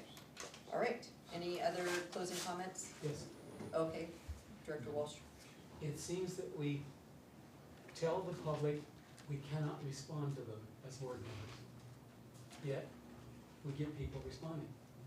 My thinking would be that rather than get into a diatribe, wait until these final comments, and then you could say, no, I didn't do that, or yes, I did, and remember we did vote, that kind of thing. Rather than slow things down at the moment, wait. So you're talking about board members? Anytime there's public comment, and we've been told we're not supposed to respond, then hold your response until I'll just, the end. from my experience, and from what I've been legally told by our attorneys, is that we are allowed to give a quick response back, especially if it's something incorrect that's been stated, as long as we limit it to, I don't know how many seconds. A short. A short response. It's very legal and very appropriate to do. But to your point, Larry, you do want to avoid in these situations, back and forth dialogue. Yeah, you mean back and It forth. deteriorates, so it's. Yes, you Yeah. don't want that. And Kenny, Yes.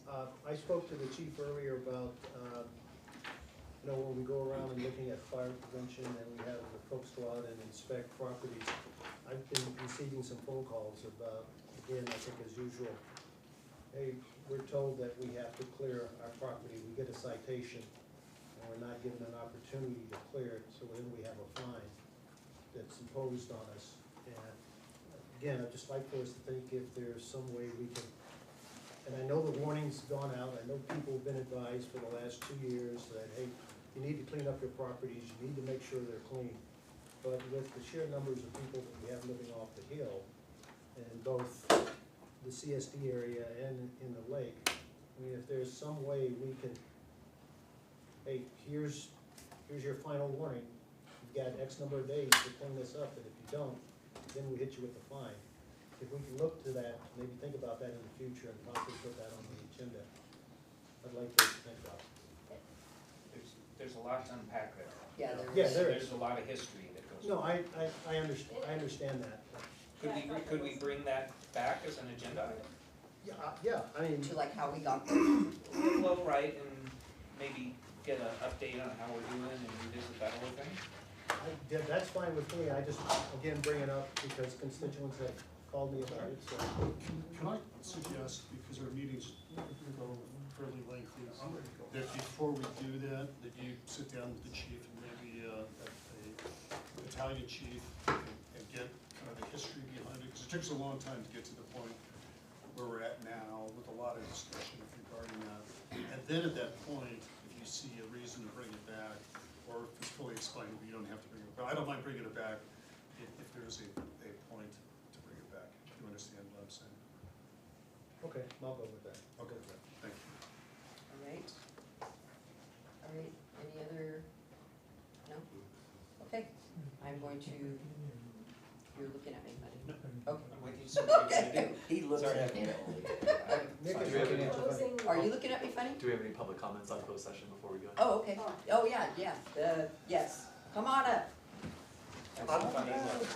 I'm totally new to this, I've never done anything like this, and I appreciate you guys listening to me. I am a small contractor up here, and I build spec homes, that's the exact thing that I do. And so for me, the Mello-Roos tax was a terrible idea because I'm not gonna go build a new house and expect someone to come and buy that house when they can buy the neighbor's house when they don't have that tax. So I thought that it was targeting such a very small group of people, I'm on board for saying, hey, you know what, if we have to pay a one-time fee to build a new house, that's okay, but to do a Mello-Roos tax and to extend it, I think that that's wrong. I appreciate it, my next door neighbor is an LA City retired fireman, so I understand the fire department, but I just thank you guys for shooting that idea down, and hopefully we can come up with a better idea, because that directly affects me and my family, so I appreciate you guys shooting it down for now. Thanks for your Thank you. comments. Thank you. Okay, any other public comment? This is on closed session. Yeah. Or just go, do you have that gentleman's name? Oh, I'm sorry, could we have your name, please, for the minutes? I'm sorry, Joel Klein. Joel Klein, Yep. C-L or K-L? K-L-E-I-N. K-L-E-I-N. Yeah. Thank you. Perfect, thank you Thank guys. you. All right, any other comment on closed session? No. Okay, I am adjourning this meeting for closed session where we will discuss conference with legal counsel, anticipated litigation,